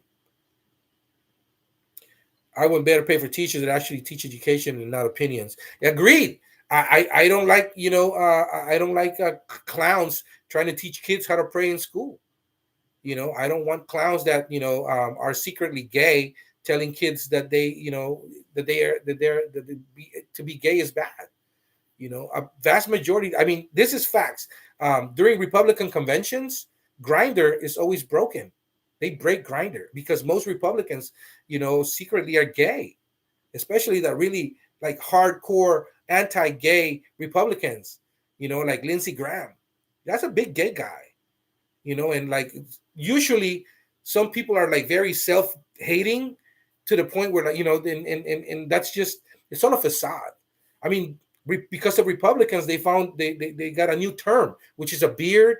Like a woman is a beard for a Republican, because a vast majority of Republicans, kind of like the Speaker of the House right now, he's gay. He literally was telling a guy that he wanted to suck him off. Dispute that. Go and look it up. There's a picture of the guy, a screenshot and everything. It's not doctored. They've looked through it. So like, it's a fact. You can't dispute facts, right? Like a vast majority of Republican males are gay. Why hate? So that's exactly, I think, why they have such hatred towards people that are trans, and men that like to put on makeup, because they feel they would want to do that but they can't. They're so repressed, right? They were brought up like very differently and taught that that's the devil, right? Now here's the thing, like I don't agree with that. Like, do I agree with like trans men being able to use a women's bathroom? I don't agree with that. But they should go. Like, look, my personal opinion is my personal opinion, right? But I'm never going to force my opinion on someone else. If they can have two types of bathrooms, like for men and women, they can have three. So you have to have men, women, and then have the non-binary. So in that one, that tells you right there, the little girl should never go to the binary. That's where education comes in. You as a parent should be like, okay, well, I don't want you to use the non-binary. I want you to use the women's restroom because you're a girl, right? Nothing wrong with that. I don't want people to teach my kids how to pray in school because I have a different belief. What if I don't believe in the same God that they're trying to teach in schools? I don't want my tax money to be used for um, what do they call it, for instilling all these like beliefs in my kid. Like I want them to learn math. I want them to go to school and learn math. 2 plus 2 is 4. I want them to teach that. How to read. And there's some books that I don't think should be used in certain grades. Like I don't think they should be using the Iliad, right? They should be reading the Iliad or the Odyssey in like third grade, fourth grade. But like in high school, they should. That's kind of how you become smarter is by reading books, right? And like the world opens up. You know, um, you don't want to read a specific type of book, don't read it. That's it. No big deal. James with the tree saying you haven't been in a classroom for decades. You have zero clue about the opinion nonsense. Yeah, they have no clue, man. The one side is lying. Come on, both sides lie. I didn't say that they didn't. I just said that one of them is way worse at lying than the other, and one of them is like in line with the fascists, and the other is not. That's what I'm saying. I double dog dare you to volunteer in a single day in any classroom in America. I don't think he will. Um, Mainly because in order for you to volunteer in a classroom, there's a background check, and I honestly don't think a lot of those Republicans that are out there marching like they wouldn't pass a background check. Like whenever I go and I volunteer to um, uh, chaperone my kids' road trips once in a while. I actually had to go and take a background check. Like they had to take my my digital prints, right? My fingerprints. They had to look at my background. They had this whole thing, and finally, I got a letter saying you're good. You can, in fact, be a chaperone and be around kids. I don't think a lot of Republicans would pass that background check. It's a fact. You know, last time I checked, Mark Foley, Republican. Dennis Hastert, Republican. He was molesting kids and he was Speaker of the House, Dennis Hastert, in the 90s, right? That's who your party is now. That's who your party is. It's filled with pedophiles and self-hating gay men. It's a fact. Not to say that the other side doesn't have gay men. I'm just saying that they're not self-hating. They don't bastardize and try to like throw stones and say, you're gonna go burn in hell, and they're sucking someone off over here. It's pretty sad, actually. You are what you are, right? But don't say, hey, you can't have gay men in the in the army, in the navy. That's the only straight man, and da da da da. And it's like, dude, I'll tell you this: I much rather have a gay man next to me in a gunfight defending, freedom, than like a Republican coward that at the first shot is gonna run away and not defend anything. And just a coward in general, right? That's the thing. It's like if you're just like someone that I can count on and that's gonna defend, it doesn't matter what you. I don't give a shit what you are, and that's one of the things and why I really do like the armed forces is because and it blows a lot of people's minds is because everyone's the same, no matter the skin tone, no matter your background, no matter what.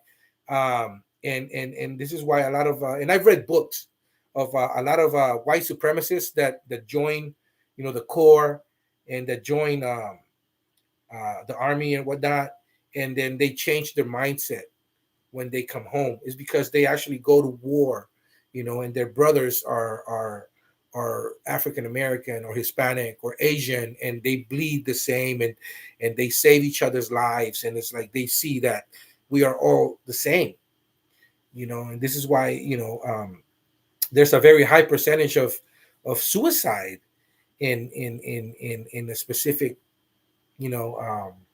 culture when they come back from war is because they can't handle it, and all because everything else has been a lie. They like everything else has been a lie, so they just sadly, they take away their life because they just can't, right? And it's sad. It's pretty freaking sad.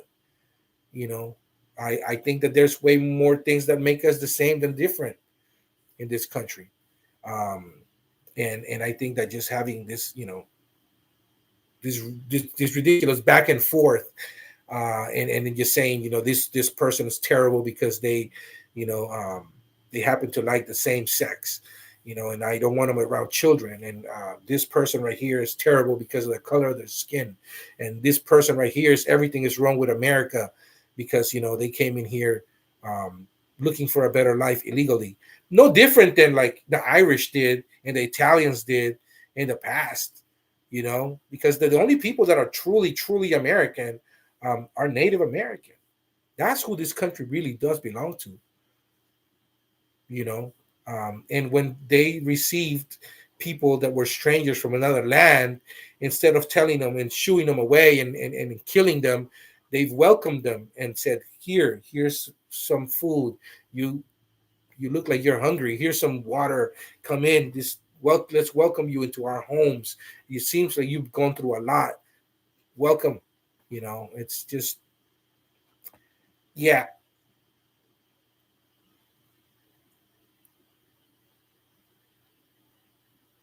Let's see here. Cindy, I agree 100%. People should be able to have a conversation.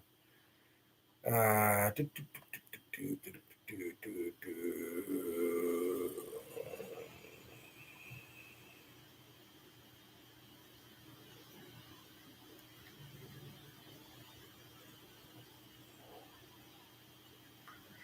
James, so the trees, that's the difference. You say I'm in a cold assumptions and there's the option. Information. I mean, just look at what the definition of being in a cult is. That's all I want you to do. Just look at the definition of what is a cult.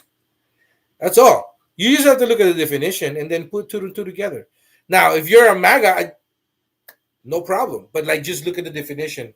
You know, that's all.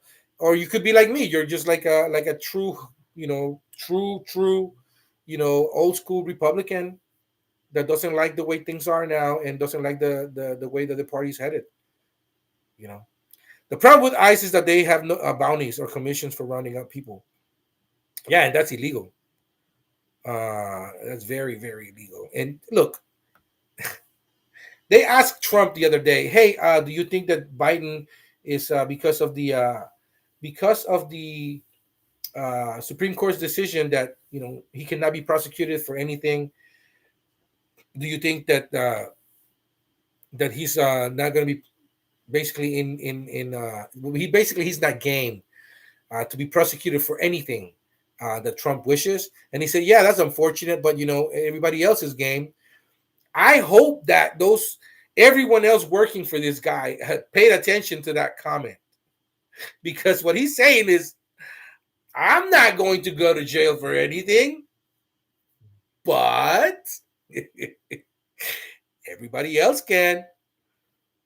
Uh, let's see. On some daycare in our house with 12 kids in every day. I would be very wary of having daycares if you believe a certain thing. Social Security should be optional. If you opt out, you don't receive any. I agree. It should be optional. Um, I same thing with healthcare and such. It should be optional. And yeah, and if you don't want to pay taxes, that's fine. But you can't drive on roads. You can't go to hospitals. If your house burns down, you can't call the fire department. You cannot call 911 because yeah. Lindsey Graham is in fact very gay, and I know this for a fact because I actually met someone from his district who knows the guy. So it's just so sad because I don't know how we got into this conversation, and they mentioned being from the same town as Lindsey Graham, and then I was like, oh my god, and I said the gay guy, right? From and I just and I caught myself. I was like, oh, I mean, and the guy's like, no, no, you're right. He's always been gay. He actually has like a live-in boyfriend. He's had the same boyfriend for like 40 years, and it's like everybody knows it, you know. But it's just one of those things. Like I said, it's a self-hating type of situation. Education should be reading, math, English, history, finance, health. That's it. Yeah, I agree. The men, we agree, and I agree with that right there. I agree, and I agree that no books should be banned or burned. I don't think that you should give like a designation of to a kid. Look, if a kid says I'm gay and he's 10, 9 years old, great. Be like, good for you, Timmy. Good for you. You know, and if because you feel like they don't really know. I agree. There are so much more that they can learn, but don't take away books from them because what's going to happen is they're gonna say, why did they hide this book from me? And then you're going to become curious even more, and then they're going to want to read it, and they're going to break rules. It's just, you know what I'm saying.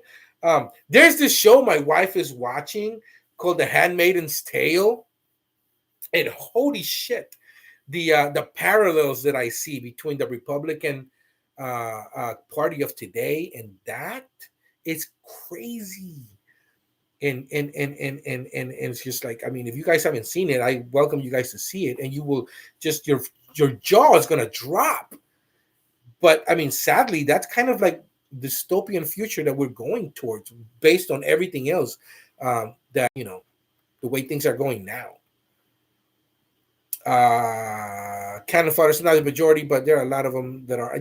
I'm being hyperbolic there. You're right, not the majority, but a very big percentage. I would say like way more than 10, because you know how like 10% is like the number that everybody has come into terms with. Like it's a fact. It's they've taken polls and across cultures, across like ethnic backgrounds, across countries, right? It's like it always like 1 in 10 persons are gay. um and so and I would be willing to bet that the Republican Party male, especially those that are extremely boisterous against homosexuality, are very high, like maybe 40%, 30-40%. Just saying, this is just look at the Speaker of the House right now, bro. Like, you know what I mean? Like, yeah, Lindsey Graham, yeah. And it's always like those guys that are just the most aggressive towards like, homosexuals, that you just know that they bite pillow. Um, the men say most places of business have a family bathroom. It is already a thing. Uh, yeah, but see, again, the thing is, a family could be anything. A family could be any. A family could be a dad, a mom, a son, a daughter. It could be an uncle. It could be anything. It could be, a mom, dad, mom. So again, you could have male bathrooms, female bathrooms, and then you could have, like I said, a non-binary. And this is not me catering to anything. It's just basically just saying, like, if you don't really want, men to use, the women's bathroom, and I don't want that. Like, I don't want, like a man that has not gone through the transition and that is wearing a wig and to go into the young lady's bathroom, because I've been in that situation where I went in and there was like some guy in makeup in there. My daughter's 4, and I'm like, dude, you gotta come out. He said, what do you mean? I was like, dude, you gotta come out because that's my daughter. Like, she don't want to be seeing your junk. You need to come out. And he like got all butthurt, and I was like, it's not personal. Please don't take it personal. I just if it was like some woman in the boys' bathroom too, and my son had to go in, I would tell her to get out. It's not. It's just you're not. It's just an anachronism, right? And I just don't feel like I didn't feel my daughter was safe It's just me thinking like a dad and like knowing all the shit that has happened. Like me, I grew up in a really rough area, like a very, very tough area. And I know, like I saw some shit, and just like I know how people can be, and I had friends that would say that so and so touched them, and it's like I don't trust anybody around my kids, nobody, except my wife, myself, and the grandmas. That's it. It's not personal.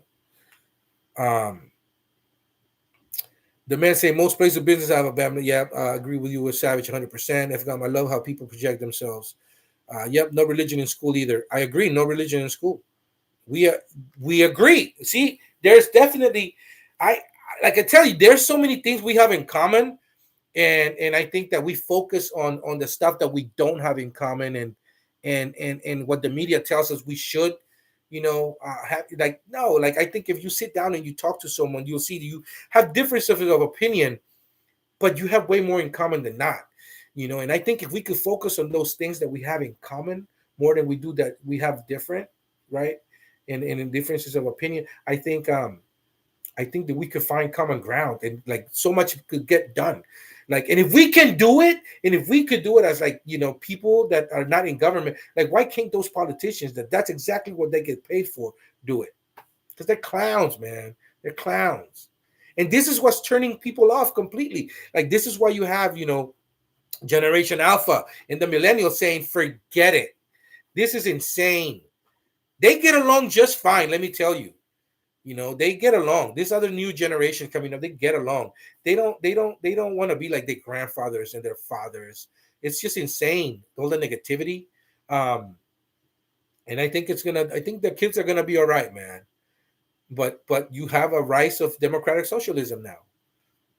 And the thing is that we've tried this before, and that before, and that, like, and we've never tried this other stuff here. So now people are like, yeah, we've done all this other shit and it never works. Well, fuck it. Let's do something completely different now. And let's see if it works. Why not?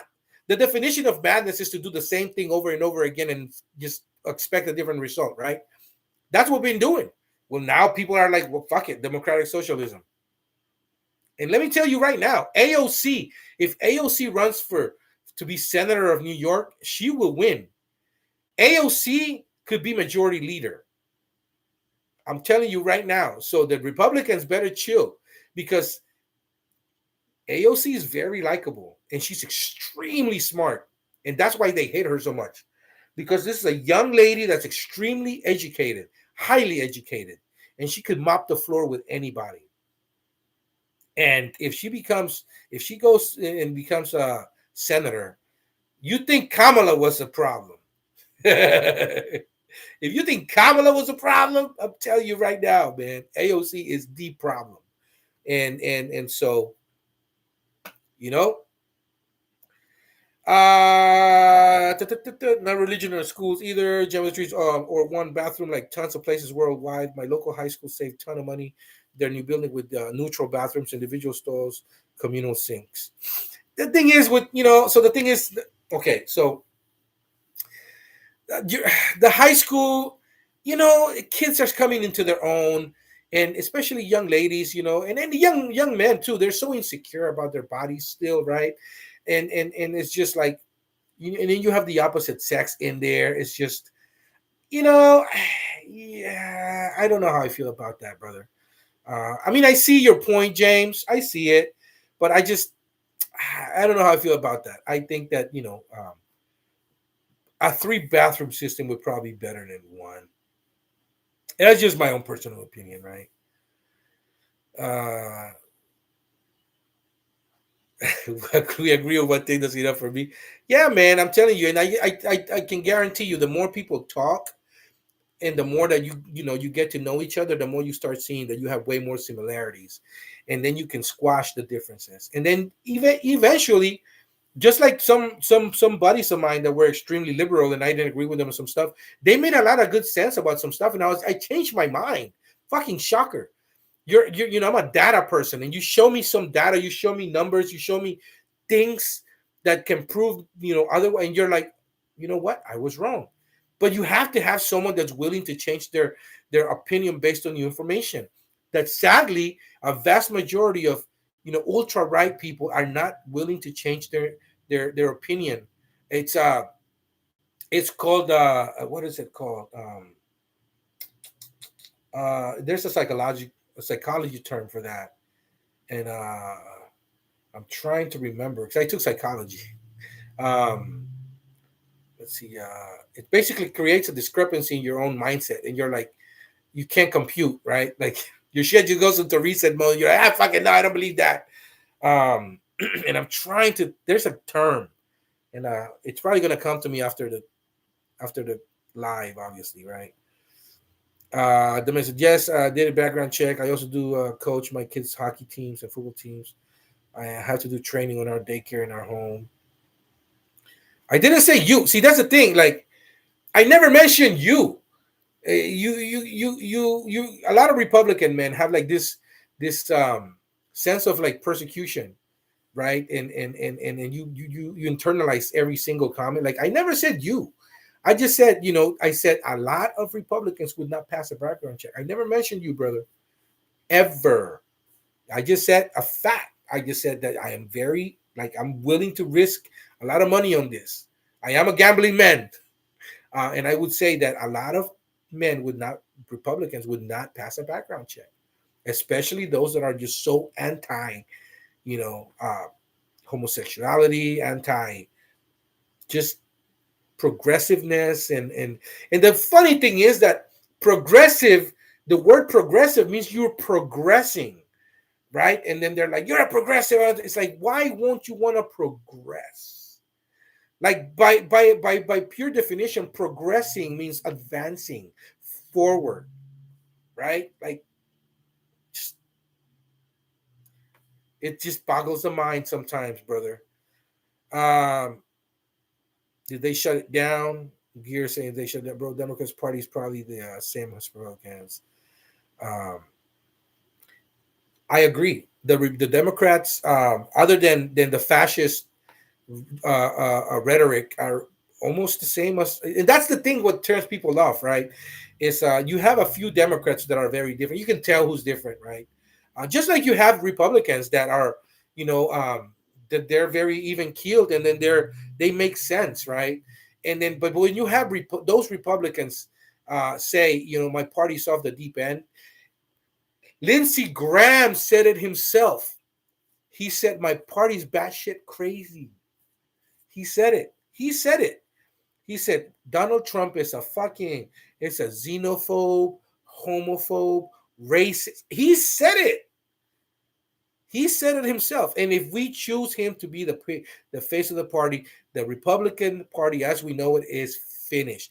You can YouTube it. YouTube it. It's not just me saying shit. Like, it's a fact. It's there. James Tree saying, gotta go, love you, Savage. Have a great day, everyone. You too, brother. Have a great day, James. This is the most out of touch conversation I've seen so far. I'm sorry, guys. I'm sorry. I lost myself in the jargon. I get, I agree. We should be talking money. You're right. Uh, uh, do, do, do,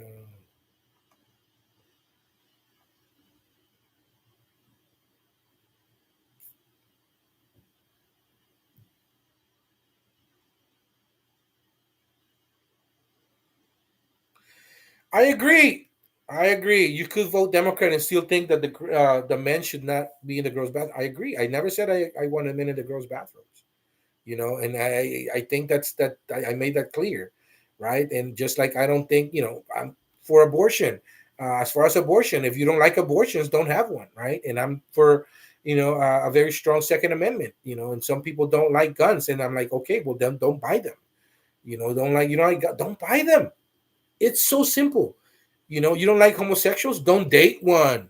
It's so simple, man. Like, it's freedom, right? It's the nation of freedom, right? If we truly are a democracy where we cherish freedom. Freedom means a lot of things. That mean a free will to do pretty much whatever pleases you, as long as you don't hurt anyone else. right? It's simple. I've got to say, can we talk about stocks, contract markets? Savage turns more and more into Uncle Bruce. I'm sorry, I don't mean to. I just, it's my channel, goddammit. Hey, F-Gum, you want to talk about stocks, contracts, and such? Let's do it, brother. You tell me what stock you want to talk about, contracts. Hey, man, we have a super chat. If you were to make a $5 donation, that'll definitely put you at the top of the chat here and be like, hey, dude, talk about stocks here. Let's talk about this, and this. And I'll tell you that right now because it'll highlight your comment and automatically, I'll know, oh, dude, my bad. And let's go and talk about whatever you want to talk about. The man said, I'm no means back at all. I think Trump is an idiot and can keep his mouth shut. And it's about his ego. I also think Kamala is an idiot. Yeah, but the thing is that Kamala told you what was going to happen, right? And we had the difference between I'll be honest with you, the market has done better with Democratic presidents than Republicans. It's a fact. It's just more. It's just been like an even steady rise. It hasn't been as crazy and volatile, right? Like it's just a pretty nice rise overall, like this, right? It's just a fact. Because the markets don't like uncertainty, and for whatever reasons, Democrats have been more even keeled and level-headed, and there's been less uncertainty in the market. So CEOs can focus on pretty much managing their companies, and that basically kneeling and then kissing the ring of whoever's in the White House because he's gonna raise their taxes a ridiculous amount or single-handedly single them out and then their stock's gonna drop. That's what happens. Vilbus is saying Uncle Bruce is about the middle of the road normie. You can get politics wise. That's what I mean. It is a unisex bathroom. They just label it as a family bathroom. Okay, right on. Well, just say unisex. They already have the option to use the unisex bathroom, so the whole bathroom debate is stupid. I agree. Unisex see, that's the thing. Again, words matter, right? When you say family bathroom, to me, that means the family can go there. Kids, children, you know what I mean? I get it. But unisex, that's another thing altogether. That's another flag, right? So okay, I can tell my kids, in fact, hey, look, I can warn them. And I think that's the difference. It's like when you see a unisex label, you can kind of warn your kids, hey, if there's someone there that doesn't look like you, it's instead of a boy, it's a girl. Instead of a girl, it's a boy. It's okay. It's okay. We're just trying to use the restroom, go in and out, right? I think that's the disconnect here, right? And it's totally cool. I'm totally okay with unisex bathrooms. Trader Timmy saying, good to hear your views. Looking forward to more chat on options too. Cheers. The man is saying, why was there even a push in the first place for men and women's bathroom? If you don't feel comfortable going to a certain bathroom, use a family bathroom. I agree. I used a family bathroom the other day out of courtesy because I knew I was about to destroy the bathroom and people would die from the fumes. It's fucking disgusting, dude. Instead of just saying, you're a cult. Yeah, no, I get it. I agree. I've been saying we have way more in common than differences. If people just talk. Cognitive dissonance. Fucking Trader Timmy for the win with the word. Yes, cognitive dissonance. That's exactly it. Especially that's very prominent in the MAGA circle, right? Or the MAGA cult, because it is a cult.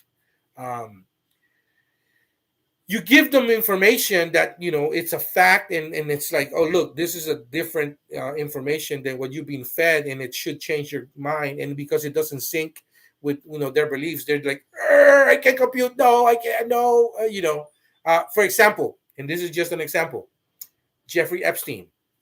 All these people are like, we got to release the Epstein files. Let's release it. And then, the MAGA crowd, release them, and then you had, people that are saying, oh, great, let's just release them. Yeah, we got to release them because, this was the Clinton was in the Epstein plane. And then, Bill Richardson was in the Epstein Island, and this and that, and then someone says, "Oh yeah, Donald Trump was in the Epstein plane." They're like, "Wait, what?" You're like, "Yeah, yeah." You see all these pictures of Donald Trump and Jeffrey Epstein, and he's like, "What's different?" That's yeah. He's a businessman. He was a businessman too. He's like, "Wait, hold on. Jeffrey Epstein was not a businessman. Nobody knows what he did. That's a silly thing. That's the craziest thing. It's just that nobody really knows what he did, but he knew a lot of people, right? And once you start saying that, Donald Trump was in fact really good friends with Jeffrey Epstein, and he was at Epstein Island, and he probably dealt with, I don't know, we don't know, well, right? I don't want to get myself like, to be like the other side here and start like just saying things that are I don't know about, but facts. They were friends. Facts. They wrote to each other. Facts. There's pictures all over of them together. And then the other side just say, well, that's different. That's cognitive dissonance. It's like, it's you got to bastardize the other side, and you basically got to say the other side is to blame. The other side needs to be, we need to come down hard on them. And then when you tell them, yeah, so we have to come down also on this side, and they're like, wait, that's different. It's like, it can be different. By definition, it should be across the board, right? Like if it's bad for the other side, it should be bad for this. So that's the cognitive dissonance that I'm talking about. The man saying, and Fetterman said his party is batshit crazy. Yeah, but Fetterman's mentally ill. There's a big difference. And so, Lindsey Graham actually is very cognitively there, and Fetterman's actually, it's a fact. It's his mental acumen has gone down, way down. So, not saying that he's not right. I'm just saying that it's not the same. One is very lucid. The other one's like can't even process things anymore. He mixes words. Just let's go, Savage. Dude is in the house, dude. Yeah, you know what, dude? Hold on. Let me see here. Let's see here. Hold on.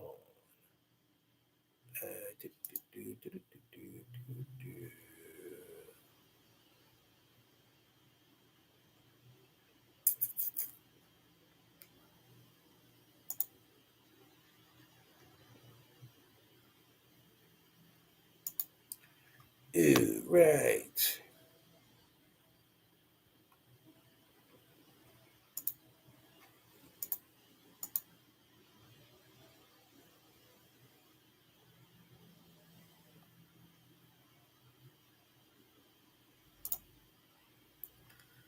I'm pinning your message, dude.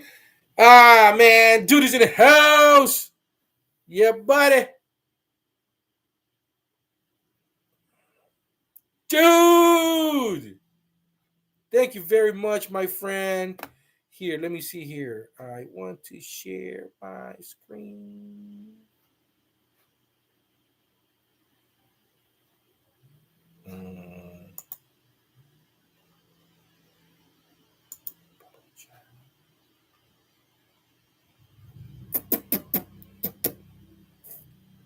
There we go.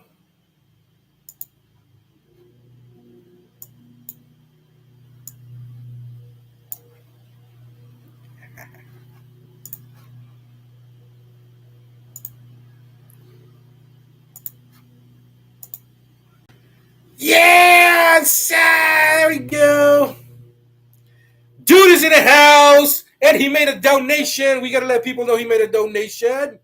Yes, sir. This is the first guy to ever make a donation, and he's back in the house making another donation. Thank you so much. Dude saying both sides have, and as far as cognitive dissonance, you know what? Yes, I will agree with you with that. But some a lot more than the other side. You know what I mean? That's like one side wants to give you free healthcare, more Social Security, better education, free education, and one side wants to shoot you because you went out and you marched. That's the difference there, man. And so like it's pretty cut and dry, right? Like it's I just there is no thin line. It's just that's the difference, you know. So anyhow, dude is in the house. What is up, dude? And dude can talk about whatever he wants. Dude, any questions pertaining any stocks? Let me know. Any options you're looking at? Let me know. I appreciate you, my man. I really do appreciate you. Uh, for sure. All right, here we go. So, like I said, dude is in the house. Um, Fetterman has a stroke brain. Dude got weird. Yes, that's exactly it. That's exactly what it is. He spoke against. No, he just. I just told you why, dude. The guy is just his mental acumen is completely down, and is just like.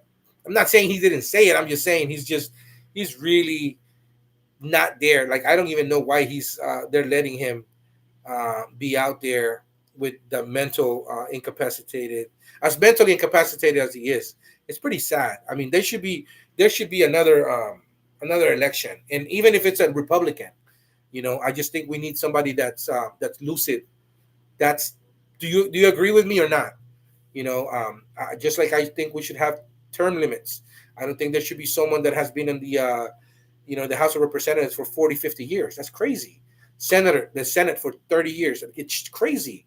The Supreme Court for 20, 30, 40. It's crazy. There should be a limit of like 10 years for House of Representatives, 12 years for Senate, and 20 years for Supreme Court. What's wrong with that? Yeah, no, Vilbus, I'm with you. He definitely does not sound the same at all. Like he's definitely not there, and you can tell. You can tell. Just like Donald Trump, you just know he's not there, man. You can just tell. Just like fucking Joe Biden, like it's just like we're equal opportunity, right? And we're just calling them as we see them. Fucking Joe Biden was done. He was just like confusing shit. Like same thing with Trump. Trump will just start talking about random shit, and then he'll just start talking about the you know randomest things, and that has nothing to do with the subject at hand. And then he'll come back to like, yeah, and by the way, and then somebody will say something nice about him. He'll be like, yeah, I like you, and it's just that's it. Dude saying both sides as far as cognitive difference for sure. Juan Velasquez, Savage from Madrid, best of all. Juan Velasquez, good luck in Madrid. I hope you're having a great time in Madrid. Definitely go have some cañas, man. Go to the San Miguel market. Have a ton of food down there. Remember, I told you on the corner of the San Miguel market, one of the corners, there's this Irish pub, amazing freaking Guinness. And then they also have the other beer. It's a light beer. I think it's kind of like an apple cider, but it's like it's I forgot the name of the beer, man. It's got an apple aftertaste. It's fucking insanely good, especially with mussels. It's insanely good. Uh, Dude is saying I'm looking at ASST, looking to add in size at some point. I got to catch up with you on that one. Other than that, I'm looking up QBTS, as you mentioned earlier yesterday. Yeah, no, QBTS has got great premiums.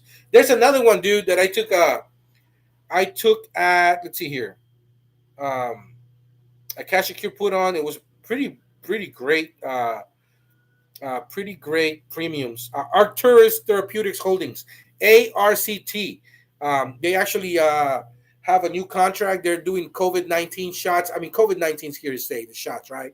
So they're gonna make a lot of money, and they basically they had a little offering, so it's down a bit. But look, if you go to 1750 cash secure puts in November, um, those are giving you like around $5 right now. The 1750 cash secure puts expiring 11/21 for $5. I sold one today for 510.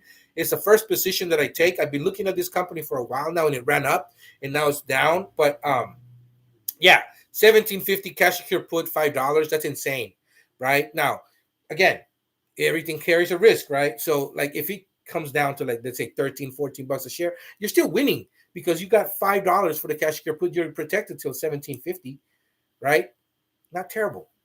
Um, Juan Velasquez saying they have a market in the Chamberí area in Madrid and got some sardines and Ribera del.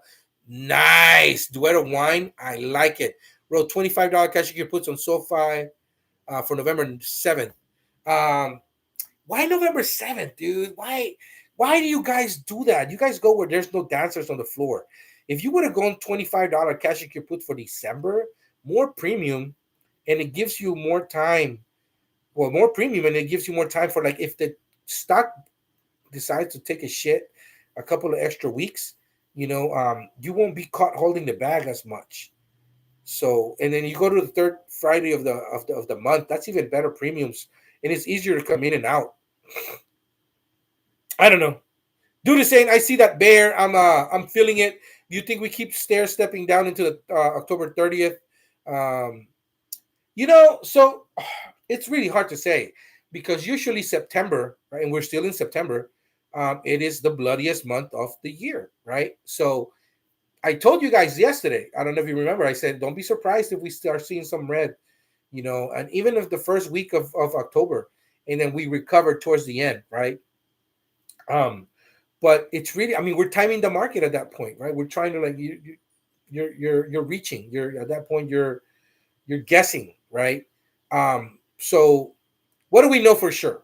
We know for sure that SoFi is down like 5% today, right? We know that for sure. Um, what else do we know for sure? Um, we know that um, Webull is down 5% today. We know that Webull, um, $15 cash secure puts will bring you 320 right now. 320, $320. That we know for a fact. Okay. Is it going to keep going down? We don't know that. Is it going to go up? We don't know that. We know that right now we can get $320 back on $1,500 we put aside to buy Webull January 16th, 2026. That we know, right? What do we know? Um, we know that SoFi right now, this moment is 2605. And if you were to sell a $25 cash secure put expiring in December, you could bring in $260. That's 10%. 10% of your return on investment, a little more, a little over. You could get SoFi for 2240. That is not bad at all. Okay. That we do know. Um, we know that AI is $17. We know that Unity is $40. We know Rivian is 1468. We know GME is 2718. You get what I'm saying? That we don't know what's going to happen. We know where we're at now. Oh, we know that PROP is up 7.5% today. It's almost 8%. Um, we know ASST is up 12% today, right? RKT, RKT is 1950. Now, it was 1910 when I was telling people to maybe sell the $20 cash secure put out to November and bring in 255 bucks. Now it's at 246, right? You could have brought in 260, 265 this morning. Rocket Companies. I said it's beautiful where it's at right now. And it's recovered. Um, Block is down almost 5% today. Remember, I told you guys I was eyeing XYZ is the ticker for Block. Um, that's basically Square. They changed their name, the payment system. So if it gets to $60, $69, I'm probably going to go through a cash secure put because I'd like to start a position on that. We know that NVTS was down almost 5% earlier. It's up, it's down almost 3.5 now. So you could have gone through some cash secure puts then. Um, QBTS down 5% right now. January 16th, 2026. $20 cash secure puts could give you $3 right now, $3.03. Basically $303. You're basically buying the stock at 19 bucks if you sell the 22. Sorry, if you sell the 20, you're getting it at $17. The stock is at 23.92. You want to do $22 cash secure puts, you could bring in 410 right now. $410. Essentially buying at 18 bucks. There's opportunity there, man.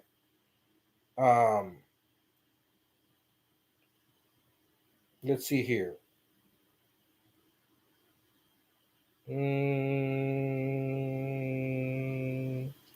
QUBT right now $19 cash secure puts could bring you 425. 425. I did that. That's the one I sold yesterday. QUBT. I sold it for 430. Right now it's between 420, 430. 425 you get filled. Um the QUBT is down almost 3%. Right now it was down 3.5 earlier. So it's kind of starting to recover right now. Even if you did it right now, 1838 is the stock price. You sell $19 cash secure puts expiring January 16th, bring in 420, 425. Nothing wrong with that at all, my friends.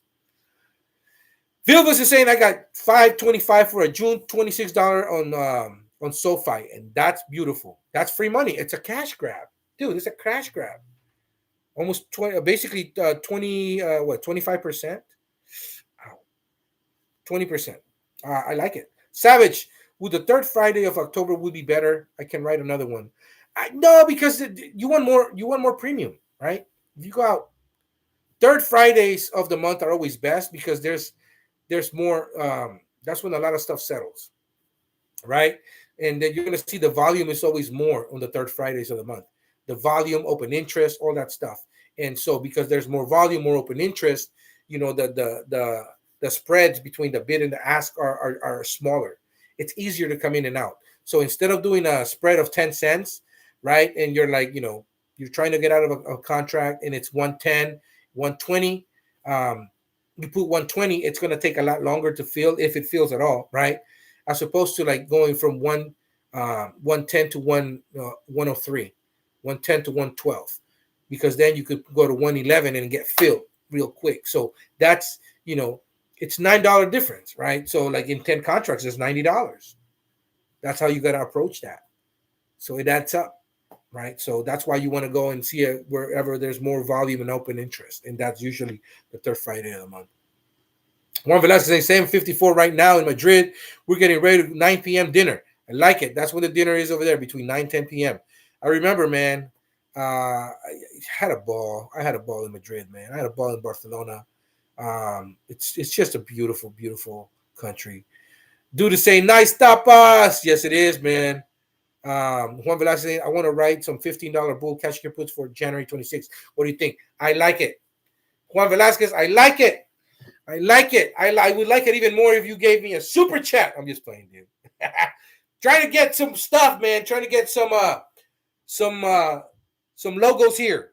Remember, guys, and I'm trying to get I'm trying to get a kind of even with the money that I spent to buy the mesh system, because although they give me a discount, still I wasn't accounting for it.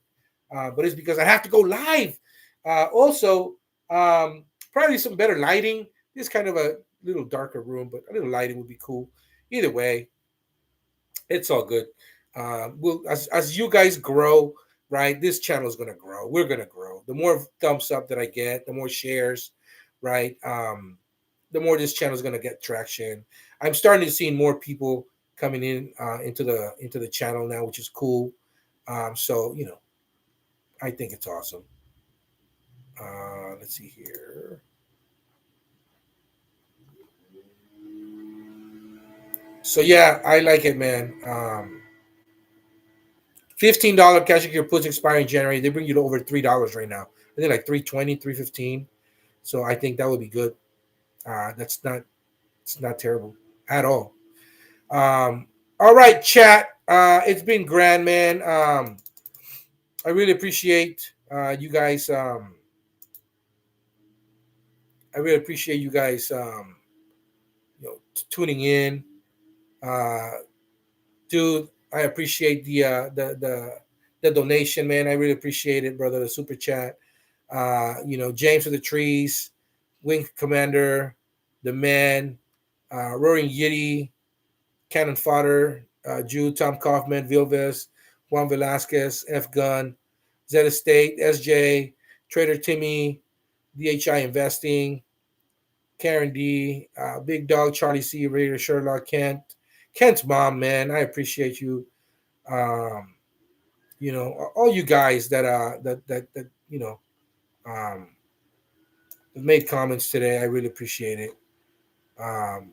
James of the Trees, like I said, Ken Fodder, right? Vilvas, FGOM, yeah, man, I really appreciate you guys showing up and then making your comments. When are you on this week? 8:30 a.m. You guys know the deal. 8:30 a.m. California time. So that'll be like 11:30 a.m. East Coast time, right? So that's when I'm gonna be on.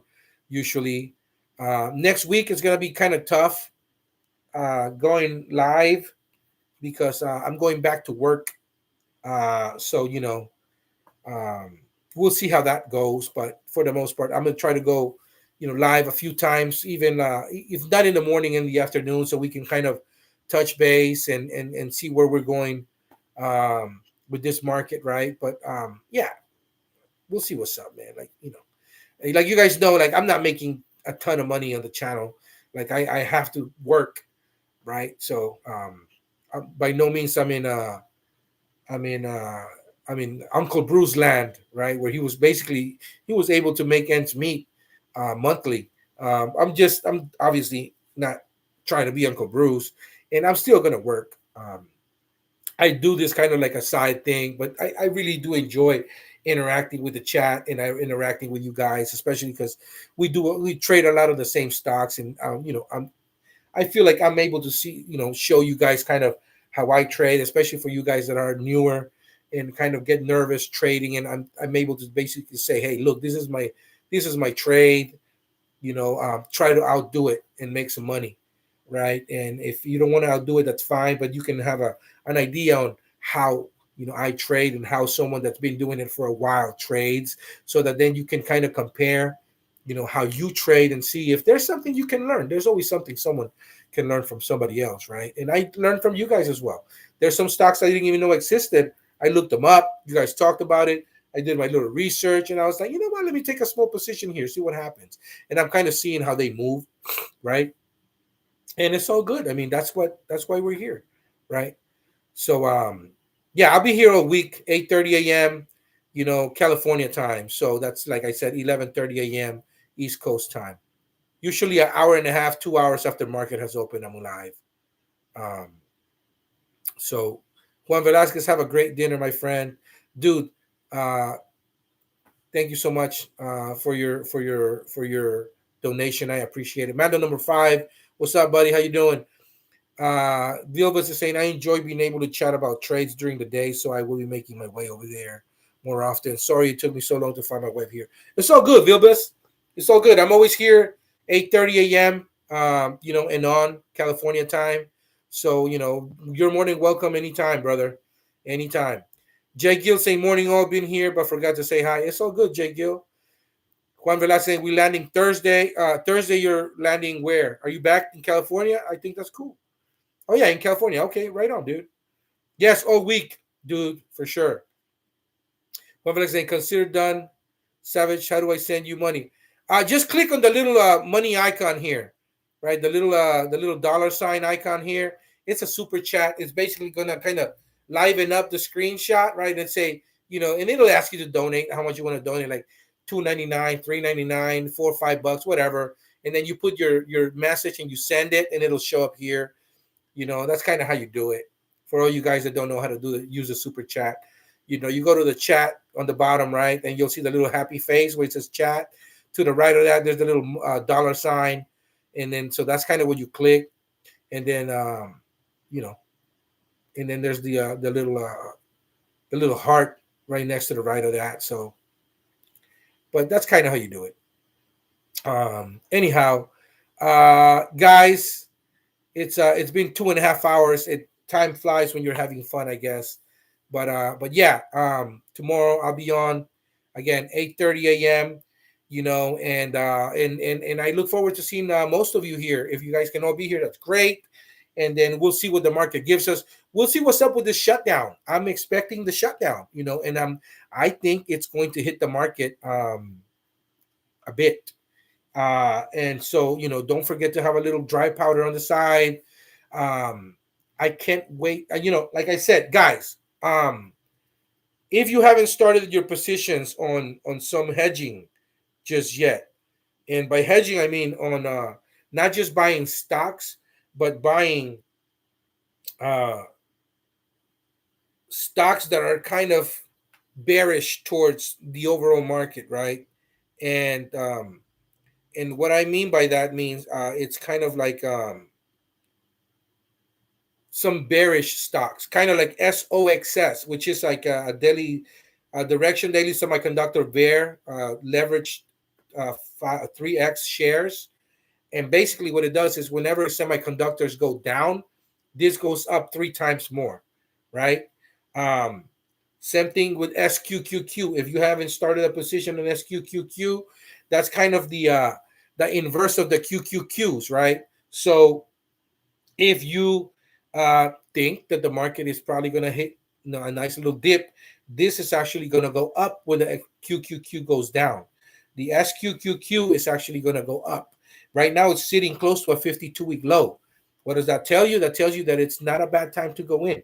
Buy a few shares, right? And if for whatever reasons the stock market does take a dip and the QQQs go down, expect the SQQQ to go up, and so you make money that route. So your stocks are worth less, your covered calls are worth more, um, but the SQQQs and the SOXSs, those leveraged against the market stocks, they actually go up. So you're able to then make up the ground there, right? It's kind of like a hedge against the stock market dropping. And so that's kind of, you got to get paid in all ways, right? Whether the stock market goes up, we make money. The stock market goes down, we make money. That's the approach we have to take. And it's not personal, right? Like we don't care if it goes up or down. If the stocks go down 10, 15%, 20%, we go through cash secure puts and get paid to buy the stock cheap. If the stock runs 10, 15, 20% in a day, 25% in a day, we sell covered calls out, a strike zone or two above where it is a couple of months down the road. So we bring in a lot of premium, get paid that route, right? Easy peasy. That's how you do it. My friends, have a great day.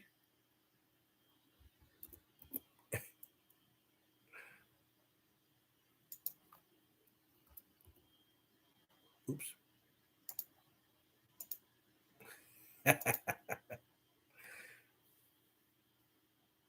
It's all good, man. Euros doesn't matter. It's all euros. It doesn't matter. Uh, I'll receive the alert. I'm wondering why it hasn't shown up on the chat though. Usually it'll show up, and give it a little color. But it's all good, Juan. I appreciate it very much, man. I really, really do. Let's see here. Uh,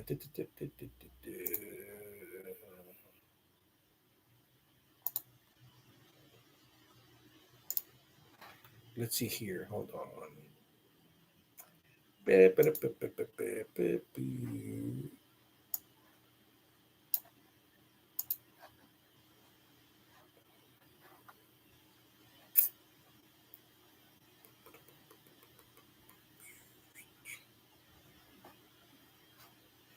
Hey, wait a minute. What happened?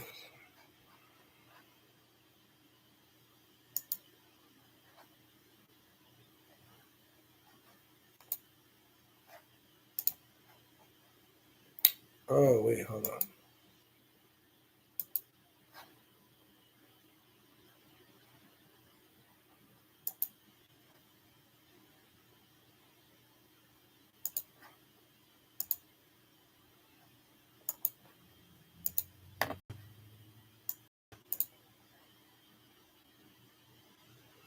It's all good, Juan. It is all good, my friend. It is all good. I appreciate you very much, brother. It's all good. It'll show up here, I'm sure. Um, it'll show up here, man. If anything, I know you'll. It's all good. You can't wait to have you back, man. I'm sure you're having a great time over there. I know you're in Spain, dude. Have a ball. Have a lot of wine. Um, have a lot of jamon. Have a lot of patatas bravas. Have a lot of gambas. I love the fucking gambas, man. It's because they're so shrimpy, right? Like they have shrimp the way it's supposed to be had. And have a great time, dude. enjoy the time with the family, and I'm just glad you're making money um, while you're over there also, on vacation. That's great. I love to read that. I love to read that people are making money while they are on vacation, because I know that when that happened, it's really clicked for me. The first time that I did it in Hawaii, and I sold some covered calls, and I made a few $1,000s, and I was like, holy shit! Like that was it. I saw my wife was on the sand on the beach playing with my kids. They're splashing her in the face with water. I'm drinking a freaking mai tai, sitting down in there, and I'm just like, I just made money. I just financed this trip with some covered calls that I sold while I'm watching the Uncle Bruce show, and I'm sitting down at the beach drinking. It's crazy. It's just it hit me, and that's it. I was like, this is what I want to do. This is what I want to do, and that's exactly why I want you guys to get happy about this and figure that you can do it as well. It's not rocket science. It's actually something that the more you do it, the more fear you lose, and it's just the more you do it, the better you become at it. It's just one of those things. Um, so CKT say coming back after lunch, and Savage still on. All right, all right, all right. I'll be there soon. I'll send you more Friday. Juan, appreciate it. Thank you so much. It is all good. Did you get it? Hope so. Hi y'all. I don't see any alarms here or whatnot, but I'm sure it's gonna drop if you did it. It's got to work its way, especially if you're like in some Wi-Fi area that's like unrecognized. They're trying to make sure it's safe. I'm sure. Um, so Andres Torres saying hi. Oh, Juan Velasquez, I'm getting drunk tonight for sure. I hope you do, Juan. Don't get too drunk. Pata negra ham with some tinto. Yes, that's what I'm talking about, Andres. Yes, sir. Juan Velasquez, some pata negra, man. Yes. Dude, say I remember that day when you did it and inspired me. You were there? Oh shit! Yeah, it's been a minute then. Dude, it's true, man. It's just It was a trip. It was a trip. I was just like, I can't believe that just happened. And I let the chat know. I was like, guys, I just made money. I was like, my wife is here with my kids. I just made money, and everyone got so happy because they were like, oh my god, are you serious? Savage is in Hawaii making money, and it's just like, and I'm sure that a lot of people got like happy and were like, dude, seriously, like, is that real? It's real.